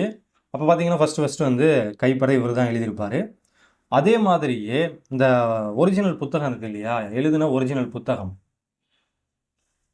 அந்த புத்தகத்தை பார்த்தீங்கன்னா இப்போ வந்து பார்லிமெண்ட்டில், அதாவது நாடாளுமன்றம் இல்லை பாராளுமன்றம்னு சொல்லுவோம் இல்லையா, அங்கே வந்து ஒரு பொட்டிக்குள்ளே வச்சுருக்காங்க. சரிங்களா? அந்த பொட்டிக்குள்ளே வந்து ஹீலியம் கேஸ் இருக்கும். ஸோ அதுக்குள்ளே வந்து அதை வந்து ஒரு ஞாபகார்த்தமாக வச்சுருக்காங்க. கைப்பட எழுதின அந்த புத்தகத்தை ஒரு ஞாபகார்த்தமாக வச்சுருக்காங்க. ஸோ ஆல்மோஸ்ட் வந்து நம்ம எல்லாத்தையுமே முடிச்சிட்டோம். அவ்வளோதான். அப்புறம் இந்த ஸ்கூல் புக்கில் பார்த்தீங்கன்னா இவர் எழுதுனது வந்து இத்தாலிய பாணியில் எழுதியிருப்பார் அப்படின்ட்டு இருக்கும். இத்தாலிய பாணியில் எழுதப்பட்டது அப்படின்னு கொடுத்துருப்பாங்க. இத்தாலிய பாணினா ஒன்றும் இல்லை, இட்டாலிக் ஸ்டைல்னு சொல்லுவோம். அதாவது எழுத்தை கொஞ்சம் சாட்சி எழுதுறது, இந்த மாதிரி கொஞ்சம் சாட்சி எழுதுறது தான் வந்து இட்டாலிக் ஸ்டைல் அப்படின்னு சொல்லுவோம். அந்த ஸ்டைலில் தான் வந்து இவர் என்ன பண்ணியிருப்பார்னா இந்த இந்திய அரசியலமைப்புங்கிற அந்த புத்தகத்தை எழுதியிருப்பார். ஸோ அவ்வளோதாங்க, இதுதான் மேட்ரு. ஒரு வழியாக இந்த மாதிரி எழுதி நம்ம நாட்டுக்குன்னு ஒரு சட்டத்தை நாமளே உருவாக்கிக்கிட்டோம். அந்த சட்டத்தை தான் நம்ம இந்திய அரசியலமைப்பு அப்படின்னு சொல்கிறோம். அடுத்து நம்ம நாட்டுடைய அரசியலமைப்பை வந்து நாம் முழுக்க சொந்தமாக யோசித்து எழுதலை அப்படின்னு பார்த்தோம். கிட்டத்தட்ட ஒரு 60 நாடுகளுடைய அரசியலமைப்பை படித்து அதில் இருக்கிற முக்கியமான விஷயத்தை நமக்கு செட் ஆகிற மாதிரி இருக்கிற விஷயத்தெல்லாம் எடுத்து தான் எழுதணும் அப்படின்னு பார்த்தோம் இல்லையா. இப்போ அதில் சில முக்கியமான தகவல்களை மட்டும் பார்த்துப்போம். அதாவது சில முக்கியமான விஷயங்களை எந்தெந்த நாட்டிலேருந்து எடுத்துக்கிட்டாங்க அப்படிங்கிறத மட்டும் பார்த்துடலாம். ஸோ ஃபஸ்ட்டு வந்து எந்தெந்த நாட்டிலேருந்து இப்போ நம்ம பார்க்க போகிறோம் அப்படின்னு ஃபஸ்ட்டு பார்த்துடலாம். பிரிட்டன்லேருந்து என்னென்ன எடுத்தாங்கன்ட்டு பார்க்க போகிறோம். பிரிட்டன்னா இங்கிலாந்து. சரிங்களா? அடுத்து பார்த்தீங்கன்னா அமெரிக்கா கிட்டேருந்து என்னென்ன எடுத்தாங்கன்னு பார்க்க போகிறோம். அடுத்து அயர்லாந்து கிட்டேருந்து. ஸோ அடுத்து பார்த்தீங்கன்னா கனடா, அப்புறம் ஆஸ்திரேலியா, அப்புறம் ஜெர்மனி, அடுத்து Russia, Soviet union, France, south Africa. So இதெல்லாம் தான் அடுத்து பார்க்க போகிறோம். ஸோ இதில் பார்த்தீங்கன்னா ஃபஸ்ட்டு வந்து இந்திய அரசாங்க சட்டம் அப்படின்னு ஒன்று இருந்தது. 1935 இந்திய அரசாங்க சட்டம் அப்படின்னு ஒன்று இருந்தது.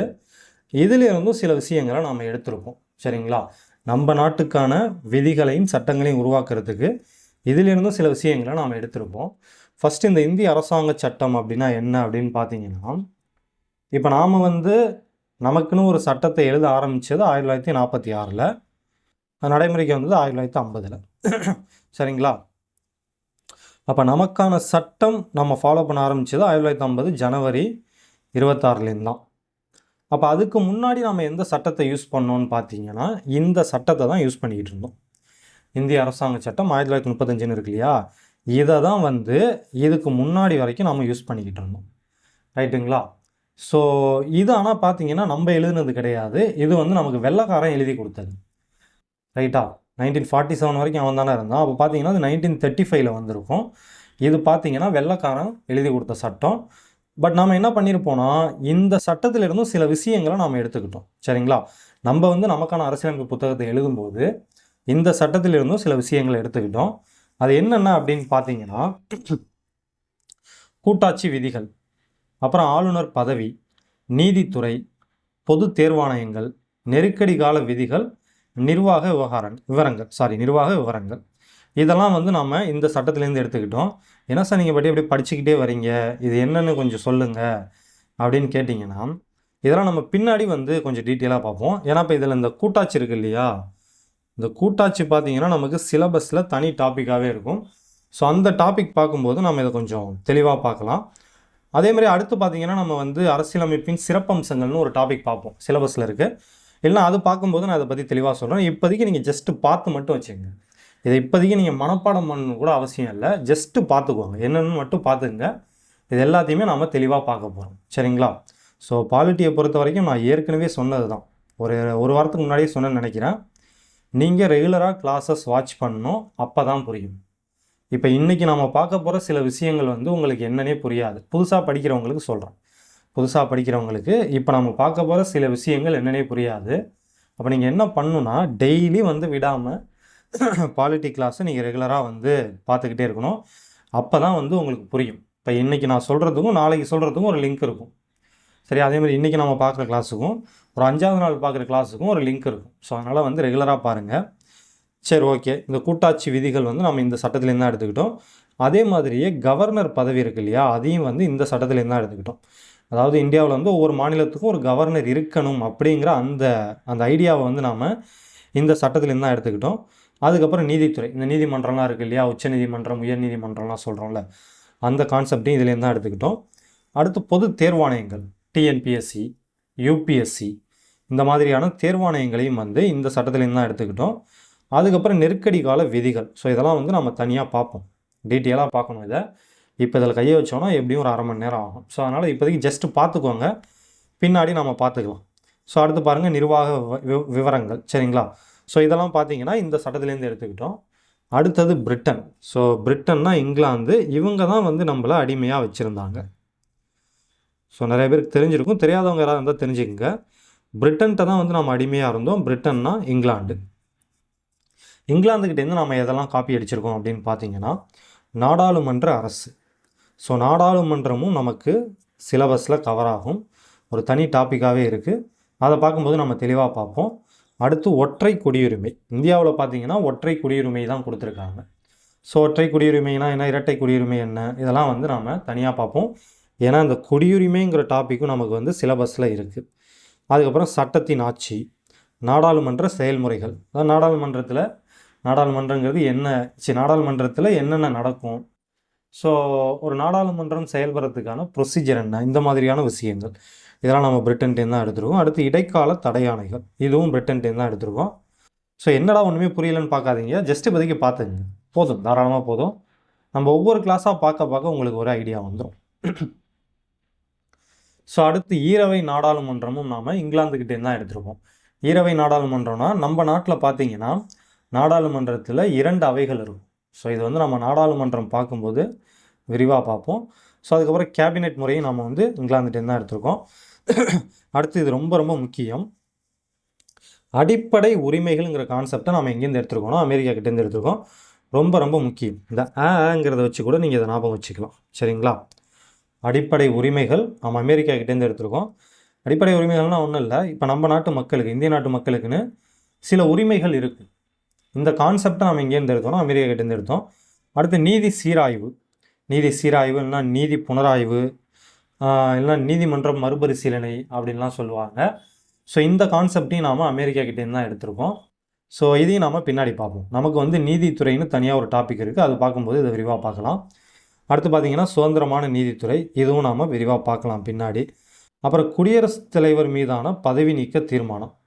ஸோ இந்தியாவை பொறுத்த வரைக்கும் குடியரசுத் தலைவரை வந்து பதவி நீக்கம் செய்யலாம். அவர் வந்து ஒரு தப்பு பண்ணிட்டாரு, இல்லைனா அவருக்கு குடியரசுத் தலைவராக இருக்க தகுதி இல்லை அப்படின்னு சொல்லி அவர் மேலே ஒரு குற்றச்சாட்டை வச்சு அவரை வந்து பதவியிலிருந்து தூக்கலாம்.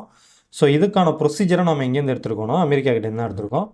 ஸோ அதே மாதிரியே உச்சநீதிமன்ற, உயர்நீதிமன்ற நீதிபதிகள், அப்புறம் துணை குடியரசுத் தலைவர், இவங்களை பதவி நீக்கம் செய்கிறதுக்கும் ஒரு ப்ரொசீஜர் இருக்குது. ஸோ அதையும் நாம் அமெரிக்கா கிட்டேருந்து தான் எடுத்திருக்கோம். அடுத்து பார்த்திங்கன்னா அயர்லாந்துக்கிட்டேருந்து நம்ம என்ன எடுத்திருக்கோம்னா அரசின் வழிகாட்டு நெறிமுறைகள். ஸோ இதுவும் முக்கியம், சரிங்களா? அரசின் வழிகாட்டு நெறிமுறைகள் நாம் அயர்லாந்துக்கிட்டேருந்து எடுத்திருக்கோம். அரசின் வழிகாட்டு நெறிமுறைகள்னால் என்ன அப்படின்னு பார்த்தீங்கன்னா, இப்போ அரசாங்கம் ஒரு சட்டம் கொண்டு வந்ததுன்னா சில விஷயங்களை மனசில் வச்சுக்கிட்டு சட்டம் கொண்டு வரணும். அதே மாதிரி சில விஷயங்களை மக்களுக்கு செஞ்சு கொடுக்கறதுக்காக சட்டம் கொண்டு வரணும் அப்படிங்கிற மாதிரி நம்ம இந்திய அரசியலமைப்பில் சொல்லியிருப்பாங்க, அந்த புத்தகத்தில் சொல்லியிருப்பாங்க. ஸோ அதுதான் வந்து அரசின் வழிகாட்டு நெறிமுறைகள் அப்படிங்கிறது. உதாரணத்துக்கு என்ன சொல்கிறது, பெண்களுக்கு வேலை செய்கிற இடத்துல பாதுகாப்பு இல்லைன்னு வச்சுப்போம். ஒரு பேச்சுக்கு சொல்கிறேன், பெண்களுக்கு வேலை செய்கிற இடத்துல பாதுகாப்பு இல்லை, செக்ஸுவல் ஹராஸ்மெண்ட் அந்த மாதிரி பிரச்சனைகள்லாம் இருக்குன்னா, ஒரு அரசாங்கம் வந்து அதை மனசில் வச்சுக்கிட்டு அதை சரி பண்ணுறதுக்கு சட்டம் கொண்டு வரலாம் அப்படிங்கிற மாதிரிலாம் இதில் நிறைய சொல்லியிருப்பாங்க. ஒரு நல்ல எப்படி சொல்கிறது, ஒரு நல்ல ஆட்சி நடக்கிறதுக்கு, நாடு நல்ல முறையில் இருக்கிறதுக்கு ஒரு அரசாங்கம் என்னெல்லாம் பண்ணணும் அப்படிங்கிறத பற்றி சொல்கிறது தான் இந்த அரசின் வழிகாட்டு நெறிமுறைகள் அப்படிங்கிறது. ஸோ இது ரொம்ப முக்கியம். இதை நம்ம அயர்லாந்துக்கிட்டேருந்து எடுத்துக்கிட்டோம். அடுத்து ராஜ்யசபா உறுப்பினர்கள் நியமனம் அயர்லாந்துக்கிட்டேருந்து தான் எடுத்திருக்கோம். அப்புறம் பார்த்தீங்கன்னா குடியரசுத் தலைவர் தேர்தல் முறையும் நாம் அயர்லாந்துக்கிட்டேருந்து தான் எடுத்திருக்கோம். ஸோ எல்லாமே சும்மா பார்த்துக்கோங்க. நம்ம இது எல்லாத்தையுமே பின்னாடி வந்து டீட்டெயிலாக பார்க்க போகிறோம். எல்லாமே நமக்கு சிலபஸில் கவர் ஆகிறது தான். ஸோ ஒவ்வொரு டாப்பிக்காக நம்ம பார்க்கும்போது இன்னும் டீட்டெயிலாக பார்க்கலாம். அடுத்து பாருங்கள், கனடா கிட்டேருந்து நம்ம என்ன எடுத்திருக்கோம் அப்படின்னு பார்த்தீங்கன்னா, ஒரு வலுவான மத்திய அரசுடன் கூடிய கூட்டாட்சி. இது வந்து நம்ம கனடா கிட்டேருந்து தான் எடுத்திருக்கோம். ஸோ இந்த கூட்டாட்சி பற்றி நான் தெளிவாக சொல்கிறேன். அநேகமாக அடுத்த கிளாஸ் வரும்னு நினைக்கிறேன். அதில் வந்து இதை பற்றி நம்ம தெளிவாக பார்ப்போம். ஸோ அடுத்து பார்த்தீங்கன்னா, மத்திய அரசிடம் பொதுப்பட்டியல், இது நாம் கனடா கிட்டேருந்து தான் எடுத்திருக்கோம். மத்திய அரசால் மாநில ஆளுநர் நியமனம், இதுவும் நாம் கனடா கிட்டேருந்து தான் எடுத்திருக்கோம். உச்சநீதிமன்றத்தின் அறிவுரை அதிகார வரம்பு, இதுவும் நாம் கனடா கிட்டேருந்து தான் எடுத்திருக்கோம். அடுத்து ஆஸ்திரேலியா கிட்டேருந்து என்ன எடுத்திருக்கோம் அப்படின்னு பார்த்தீங்கன்னா, பொதுப்பட்டியலுங்கிற கான்செப்டை நம்ம ஆஸ்திரேலியா கிட்டேருந்து தான் எடுத்திருக்கோம். அதுக்கப்புறம் வணிகம் வர்த்தகம் பண்ணுறதுக்கான சுதந்திரம், ஸோ இதையும் வந்து நாம் ஆஸ்திரேலியா கிட்டேருந்து தான் எடுத்திருக்கோம். அப்புறம் வந்து நாடாளுமன்றத்தின் அவைகளின் கூட்டம், ஸோ இதுவும் வந்து நம்ம ஆஸ்திரேலியா கிட்டேருந்து தான் எடுத்திருக்கோம். இது பார்த்தீங்கன்னா ஸ்கூல் புக்கில் அது தப்பாக இருக்குதுன்னு நினைக்கிறேன். இதுவோ வந்து ஸ்கூல் புக்கில் தப்பாக இருக்கும். பொதுப்பட்டியல் வந்து கனடாவில் கொடுத்துருப்பாங்கன்னு நினைக்கிறேன், அது தப்பு. பொதுப்பட்டியல் ஆஸ்திரேலியாவிலேருந்து தான் எடுத்தோம். அதே மாதிரி நாடாளுமன்றத்தின் அவைகளின் கூட்டம், ஸோ இதுவும் வந்து ஆஸ்திரேலியா கிட்டேருந்து தான் எடுத்தோம். அதுக்கப்புறம் ஜெர்மனி வெய்மர் அரசமைப்பு அப்படின்னு ஒன்று இருக்குது. அதுலேருந்து நம்ம என்ன எடுத்திருக்கோன்னா, நெருக்கடி நிலை காலத்தில் அடிப்படை உரிமைகள் பறிப்பு அப்படிங்கிற இந்த கான்செப்டை இந்த ஜெர்மனி வெய்மர் அரசமைப்புலேருந்து தான் எடுத்திருக்கோம். அதாவது என்னென்னா, நம்ம நாட்டு மக்களுக்குன்னு சில அடிப்படை உரிமைகள் இருக்கும், இந்திய அரசியலமைப்பிலே கொடுத்துருப்பாங்க. ஆனால் அது எப்போதுமே இருக்குமா அப்படின்னு கேட்டிங்கன்னா இருக்காது. ஒரு வெளிநாட்டு போர் இல்லை உள்நாட்டிலே ஒரு ஆயுதம் ஏந்திய கலவரம், இந்த மாதிரியான பிரச்சனைகள் வரும்போது மக்களுக்கான அடிப்படை உரிமைகளை அரசாங்கம் நினச்சா நிறுத்தி வைக்கலாம். ஸோ அதான் இந்த கான்செப்ட் வந்து நாம் ஜெர்மனிக்கிட்டேருந்து எடுத்திருக்கோம். அடுத்து பார்த்தீங்கன்னா சோவியத் யூனியன், ஸோ இது ரொம்ப முக்கியம். அடிப்படை கடமைகளை வந்து நாம் இங்கேருந்து தான் எடுத்தோம், சோவியத் யூனியன்லேருந்து தான் எடுத்தோம். அதே மாதிரியே நம்ம முகவுரைன்னு ஒன்று பார்த்தோம் இல்லையா, அரசியலமைப்பில் ஒரு முகவுரை, 22 பகுதிகள், 8 அட்டவணைகள், 395 விதிகள் இருந்ததுன்னு பார்த்தோம்ல. அதில் இந்த முகவுரையில் சமூக பொருளாதார அரசியல் நீதி அப்படிங்கிற வார்த்தைகள் இருக்கும். அதை வந்து நம்ம சோவியத் யூனியன்கிட்டேருந்து தான் எடுத்திருக்கோம். ஸோ அதுக்கப்புறம் குடியரசுங்கிற வார்த்தையை ஃப்ரான்ஸ்கிட்டேருந்து எடுத்திருப்போம். அப்புறம் சுதந்திரம் சமத்துவம் சகோதரத்துவம்னு 3 வார்த்தைகள் வந்து முகவுரையில் இருக்கும், அதுவும் வந்து நம்ம ஃப்ரான்ஸ்கிட்டேருந்து தான் எடுத்திருக்கோம். அப்புறம் வந்து சவுத் ஆஃப்ரிக்காக்கிட்டேருந்து என்ன எடுத்திருக்கோம் அப்படின்னு பார்த்தீங்கன்னா, அரசியலமைப்பு திருத்த முறை. ஸோ இது ரொம்ப ரொம்ப முக்கியம். அரசியலமைப்பையே திருத்தலாம் அப்படின்னு அரசியலமைப்பை எழுதினவங்களே சொல்லிட்டாங்க. அதை அவங்க எங்கேருந்து எடுத்துக்கிட்டாங்கன்னா சவுத் ஆஃப்ரிக்காக்கிட்டேருந்து எடுத்துக்கிட்டாங்க. இந்த ப்ரொசீஜரை சவுத் ஆஃப்ரிக்காக்கிட்டேருந்து எடுத்திருக்காங்க. அதுக்கப்புறம் மாநிலங்களவை உறுப்பினர்கள் தேர்வும் சவுத் ஆஃப்ரிக்காக்கிட்டேருந்து தான் எடுத்துக்கிட்டோம். ஸோ அவ்வளோதாங்க, மேக்ஸிமம் நாம் இந்த டாப்பிக்கை பொறுத்த வரைக்கும் எல்லாத்தையும் முடிச்சிட்டோம். ஆனால் இதில் இப்போ நம்ம பார்த்ததுலேயே ரொம்ப ரொம்ப முக்கியமான ஒரு விஷயம் என்ன, அதாவது புதுசாக படிக்கிறவங்க முக்கியமாக தெரிஞ்சிக்க வேண்டிய ஒரு விஷயம் என்ன அப்படின்னு பார்த்தீங்கன்னா, இந்த அரசியலமைப்பு திருத்தம்ங்கிறது தான். ஸோ இதுதான் வந்து இது வரைக்கும் நம்ம பார்த்ததில் ரொம்ப ரொம்ப முக்கியம். இந்த கான்செப்டில் நீங்கள் ரொம்ப தெளிவாக இருக்கும், சரியா? ஸோ இதை ஒரு எக்ஸாம்பிளோட நம்ம பார்த்துருவோம். இப்போது நான் ஏற்கனவே சொன்ன மாதிரி அரசியலமைப்புங்கிறது 1950 எழுதப்பட்டது. அந்த காலகட்டத்தில் சில விஷயங்கள் இருந்திருக்கும், அதுக்கு தகுந்த மாதிரி எழுதியிருப்பாங்க. ஆனால் இப்போது இந்த காலகட்டத்துக்கு வந்து ஒரு 2000 இந்த மாதிரியான காலகட்டத்தில் அப்போ அவங்க ஏற்றுக்கிட்ட விஷயம் வந்து இப்போ வந்து செட் ஆகாத மாதிரி கூட இருக்கும், சரிங்களா?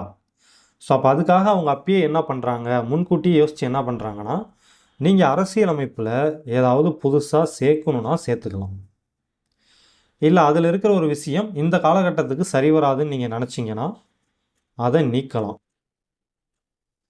இல்லை அதில் ஏதாவது சின்னதாக ஒரு சேஞ்ச் பண்ணால் போதுன்னு நினச்சிங்கன்னா அந்த சேஞ்சையும் நீங்கள் பண்ணலாம் அப்படின்னு இந்த 3த்துக்குமே வந்து அதிகாரத்தை கொடுத்துட்றாங்க, யாருக்கு கொடுத்துருக்காங்கன்னா பாராளுமன்றத்துக்கு கொடுத்துருக்காங்க. இதை பற்றி நம்ம பின்னாடி பார்ப்போம்.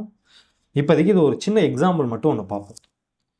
இப்போது நமக்கு அடிப்படை உரிமைகள்னு சில விஷயங்கள் இருக்குதுன்னு சொன்னோம் இல்லையா? நம்ம நாட்டு மக்களுக்கு அடிப்படை உரிமைகள்னு சில விஷயங்களை கொடுத்துருக்காங்க. அதில் பார்த்தீங்கன்னா ஃபஸ்ட்டு வந்து 1950 இந்த இந்திய அரசியலமைப்பு சட்டம் நடைமுறைக்கு வந்தப்போ அந்த இந்திய அரசியலமைப்பு சட்டத்துடைய விதி 31ல் சொத்துரிமைன்னு ஒன்று கொடுத்துருப்பாங்க. அதாவது ஒரு தனிநபர் சொத்து வச்சுக்கிறது அவருடைய உரிமை. எதுக்காகவும் யாராலையும் அவருடைய சொத்தை வந்து பறிக்க முடியாது, பறிக்கக்கூடாது அப்படிங்கிற மாதிரி இதில் சொல்லியிருப்பாங்க. இப்போ என்கிட்ட சொத்து இருக்குன்னு வச்சுங்க, ஒரு வீடு நான் வச்சுருக்கேன், சரிங்களா? இதான் ஒரு வீடுன்னு வச்சுங்க. இந்த வீடு வந்து எனக்கு தான் சொந்தம். இதை எங்கிட்டேருந்து யாருமே பறிக்க முடியாது. குறிப்பாக கவர்மெண்ட் கூட இந்த வீட்டை என்கிட்டேருந்து பறிக்க முடியாது. அதே மாதிரி எனக்கு ஒரு லேண்ட் இருக்குது, சும்மா அப்படி வச்சுப்போம். இது ஒரு லேண்டு. இந்த லேண்டு முழுக்க முழுக்க எனக்கு தான் சொந்தம். கவர்மெண்ட் நினச்சா கூட இந்த லேண்டை என்கிட்டேருந்து வாங்க முடியாது. இப்படி தான் வந்து 1950 இருந்தது, சரிங்களா? ஆனால் இப்படி இருக்கிறதுனால நிறைய சிக்கல்கள் வருது, நிறைய பிரச்சனைகள் வருது. இப்போ ஒருத்தவங்க சொத்து வந்து முழுக்க முழுக்க அவங்களுக்கு தான் சொந்தம் அப்படிங்கும்போது நிறைய பிரச்சனைகள் வருது. என்ன ஒரு சிம்பிளாக என்ன ஒரு பிரச்சனை வரும் அப்படின்னு பார்த்தீங்கன்னா, இப்போ கவர்மெண்ட் வந்து ஏதோ ஒரு திட்டம் ஒன்று கொண்டு வராங்கன்னு வச்சுப்போம். உதாரணத்துக்கு ஒரு ரோடு போட போகிறாங்க, சரிங்களா? எப்படி ஒரு ரோடு போட போகிறாங்கன்னு வச்சுப்போம். இந்த ரோடு வர பாதையில் பார்த்தீங்கன்னா என்னோட இடம் கொஞ்சம் இருக்குது, சரிங்களா? இந்த இடம் என்னோடதுன்னு வச்சுப்போம். இந்த ரோடை போட்டால் ரொம்ப நல்லது, சரிங்களா? நாட்டுக்கு நாட்டு மக்களுக்கு ரொம்ப நல்லது. அதனால் இந்த ரோடை எப்படியாவது போடணும்னு அரசாங்கம் நினைக்கிது. ஆனால் நான் என்ன சொல்கிறேன்னா, இது என்னோட இடம், இதில் நீங்கள் ரோடு போடக்கூடாதுன்னு நான் பிரச்சனை பண்ணுறேன். அப்போ என்ன ஆகுது? இது எனக்கு அடிப்படை உரிமையாகவே இருக்குது. அதனால் நான் என்ன பண்ணுறேன்னா, நான் தரமாட்டேன், என்னோடய இடத்த நான் தரமாட்டேன்னு சொல்லி பிரச்சனை பண்ணுறேன். பிரச்சனை பண்ணல, அந்த காலகட்டத்தில் அது வந்து அவங்களுடைய உரிமை, சரிங்களா? அப்படி இருக்குது. ஸோ இந்த மாதிரி பிரச்சனை இருக்கும்போது அரசாங்கத்தால் எந்த ஒரு நல்ல திட்டத்தையும் கொண்டு வர முடியாமல் போயிடுது. அதுக்காக தான் என்ன பண்ணுறாங்கன்னா, 1978 அரசியலமைப்பை திருத்தி இந்த சொத்துரிமை இருக்குது இல்லையா, இதை வந்து அடிப்படை உரிமைங்கிற அந்த பகுதியிலிருந்து எடுத்துருவாங்க, சரிங்களா? ஸோ இதெல்லாம் பற்றி நம்ம பின்னாடி தெளிவாகவே பார்ப்போம். இப்போதைக்கு ஜஸ்ட் வந்து இதை பற்றி உங்களுக்கு ஒரு ஐடியா இருக்கணுங்கிறதுக்காக சொல்கிறேன். 1978 என்ன பண்ணுறாங்க, சொத்துரிமை வந்து ஒருத்தவங்களுடைய அடிப்படை உரிமைங்கிறத தூக்கிடுறாங்க. ஸோ அது அப்படி தூக்குனதுக்கு அப்புறம் தான் கவர்மெண்ட்டால் ஏதாவது ஒரு நல்ல திட்டம் கொண்டு வர முடிஞ்சால் அதை வந்து கம்ப்ளீட்டாக வந்து செயல்படுத்த முடிஞ்சுது. ஒரு ரோடு போடுறது, இல்லை ஏதோ சம்திங், ஏதோ ஒரு ஒரு தொழிற்சாலை கட்டுறது ஒரு இடத்துல, இந்த மாதிரி ஒரு மக்களுக்கான திட்டங்களை கொண்டு வரத்துக்கு தடையாக இருந்த இந்த சொத்துரிமையை 1978 அரசியலமைப்பு திருத்தம்ங்கிற இந்த கான்செப்ட் மூலமாக தூக்குனாங்க. இது வந்து நீக்குதலில் வரும், சரிங்களா? சொத்துரிமையை இந்த விதி 31 இருந்த சொத்துரிமையை இந்த விதி 31 நீக்கிடுறாங்க. அதே மாதிரியே சில விஷயங்களை இந்திய அரசியலமைப்பில் சேர்த்துருக்காங்க, திருத்திருக்காங்க. இதெல்லாம் பற்றி நம்ம பின்னாடி பார்ப்போம், சரிங்களா? சரி, ஓகே, அவ்வளோதான். இதோட வந்து இந்த டாபிக் வந்து முடிஞ்சிருச்சு. இதோட நீங்களும் வந்து இதில் நல்லா தெளிவாகணும், ரைட்டா? இதில் இருக்க ஃபேக்சுவல் இன்ஃபர்மேஷன் மட்டும்தான் நம்ம அப்பப்போ ரிவிஷன் பார்க்கணும். மற்றபடி இந்த பேசிக் கான்செப்ட் வந்து இனிமேல் உங்களுக்கு மறக்கவே கூடாது. அண்ட் இன்னொரு முக்கியமான விஷயம், இப்போ நான் சொன்ன தகவல்களெல்லாம் நான் எங்கேருந்து எடுத்தேன் அப்படின்னு பார்த்தீங்கன்னா, 6th சோசியல் சயின்ஸில் செகண்ட் டேர்ம், ஓகேவா? செகண்ட் டேர்மில் குடிமையியல் இருக்கும் இல்லையா, குடிமையியல் பகுதி இருக்கும் இல்லையா, அதில் வந்து இந்திய அரசியலமைப்பு சட்டம்னு ஒரு பாடம் இருக்கும், அந்த பாடம். அதுக்கப்புறம் 10th சோசியல் சயின்ஸில் குடிமையியலில் ஃபஸ்ட்டு பாடம். அதுக்கப்புறம் 12th பொலிட்டிக்கல் சயின்ஸ், 12th அரசியல் அறிவியல்னு ஒரு புத்தகம் இருக்கும், அதில் இருக்கிற முதல் பாடம். அதுக்கப்புறம் சில தகவல்களை மட்டும் லக்ஷ்மிகாந்த் புக்கிலேருந்து உங்களுக்கு எடுத்து சொல்லியிருக்கேன், சரிங்களா? இப்போ இதுக்கான பிடிஎஃப்பை வந்து நான் டெலகிராம் சேனலில் போட்டுடுறேன். டெலகிராம் சேனலை ஃபாலோ பண்ணாதவங்க என்ன பண்ணுறீங்கன்னா, இப்போ போயிட்டு ஃபாலோ பண்ணிக்கிங்க, அதில் போட்டுடுறேன். அப்படி இல்லைனா இந்த வீடியோவோட டிஸ்கிரிப்ஷன்லேயே இன்னும் கொஞ்சம் நேரத்துக்கு அப்புறம் வந்து அப்லோட் பண்ணி விட்டுறேன், சரிங்களா?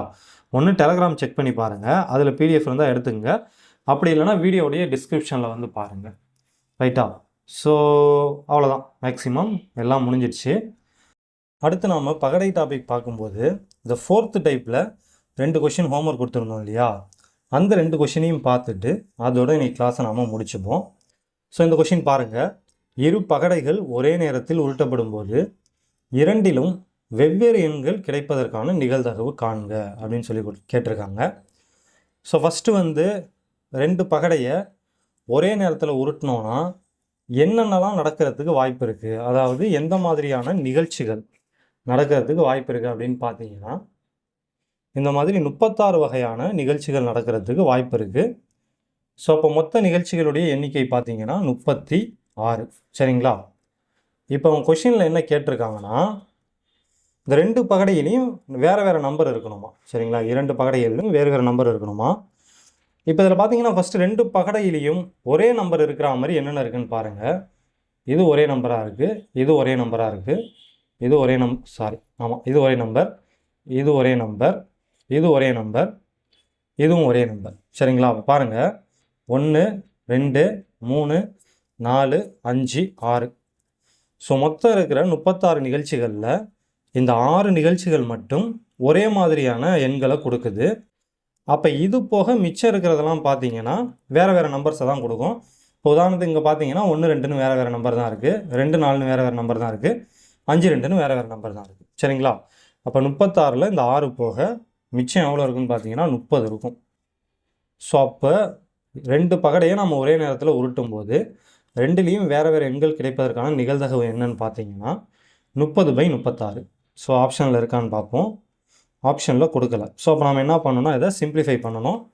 இந்த ரெண்டுத்தையுமே நம்ம என்ன பண்ணலான்னா 6ஆல் வந்து காமனாக டிவைட் பண்ணலாம். ஸோ 30 6ஆல் அடித்தோன்னா 5 வரும், 36 6ஆல் அடித்தோன்னா 6 வரும். ஸோ அப்போ இதுக்கான ஃபைனல் ஆன்சர் பார்த்தீங்கன்னா 5/6. இது ஆப்ஷனில் இருக்கான்னு பார்ப்போம். இருக்குது. சரிங்களா? ஸோ அப்போ இந்த கொஷினுக்கான ஆன்சர் என்னென்னு பார்த்தீங்கன்னா ஆப்ஷன் ஏ 5/6. ஸோ நம்ம இது சம்மந்தமாக அந்த வீடியோவிலே டீட்டெயிலாக பார்த்ததுனால நான் டக்குன்னு போயிட்டேன். இப்போ அடுத்த கொஷின் பார்த்துடலாம். இன்னைக்கான கடைசி கேள்வி, தென்னிந்திய நல உரிமை சங்கம் தோற்றுவிக்கப்பட்ட நாள். ஸோ இந்த கொஷின் பாருங்கள், 2 முறையான பகடைகள் உருட்டப்படும் போது முகமதிப்புகளின் பெருக்கல் பலன் 4 அல்லது முகமதிப்புகளின் வித்தியாசம் 5ஆக இருக்க நிகழ்தகவு அப்படின்னு சொல்லி கேட்டிருக்காங்க. இதில் பாருங்கள் இந்த அல்லது கான்செப்ட் வருது. சரிங்களா? அல்லதுனா என்ன பண்ணணும்? கூட்டணும். சரி, ஓகே. இப்போ ஃபஸ்ட்டு 2 பகடையை உருட்டும் போது நமக்கு மொத்தமாக என்னென்ன நடக்கலாம்? சேம் அதே தான், இதுதான் நடக்கும். சரிங்களா? இதில் ஏதாவது ஒன்று தான் நடக்கும். இப்போ அவங்க என்ன கேட்குறாங்கன்னா, ஃபஸ்ட்டு வந்து முகமதிப்புகளுடைய பெருக்கல் பலன் 4ஆக இருக்கணும் அப்படின்னு சொல்லியிருக்காங்க. அதாவது இந்த 2 நம்பர்ஸ் இருக்குது இல்லையா, இந்த 2 நம்பர்ஸை நம்ம பெருக்கும்போது நமக்கு 4ன்னு கிடைக்கணும். அந்த மாதிரி என்னென்ன நம்பர்ஸ் இருக்குது அப்படின்னு பாருங்கள். இது இருக்குது. ஏன்னா 1 × 4 போட்டோன்னா நமக்கு 4 தான் கிடைக்கும். அதே மாதிரி இது இருக்குது. 2 × 2 போட்டோன்னா நமக்கு 4 தான் கிடைக்கும். ஸோ அடுத்து பார்த்தீங்கன்னா இங்கே ஒன்று இருக்குது. 4 × 1 போட்டோன்னா நமக்கு 4 தான் கிடைக்கும்.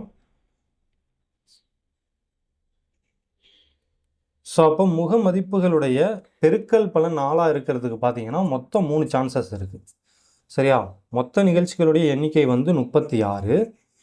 அதில் முகமதிப்புகளுடைய பெருக்கல் பலன் 4ஆக இருக்கிறதுக்கு மொத்தம் 3 சான்ஸ் இருக்குது. சரிங்களா?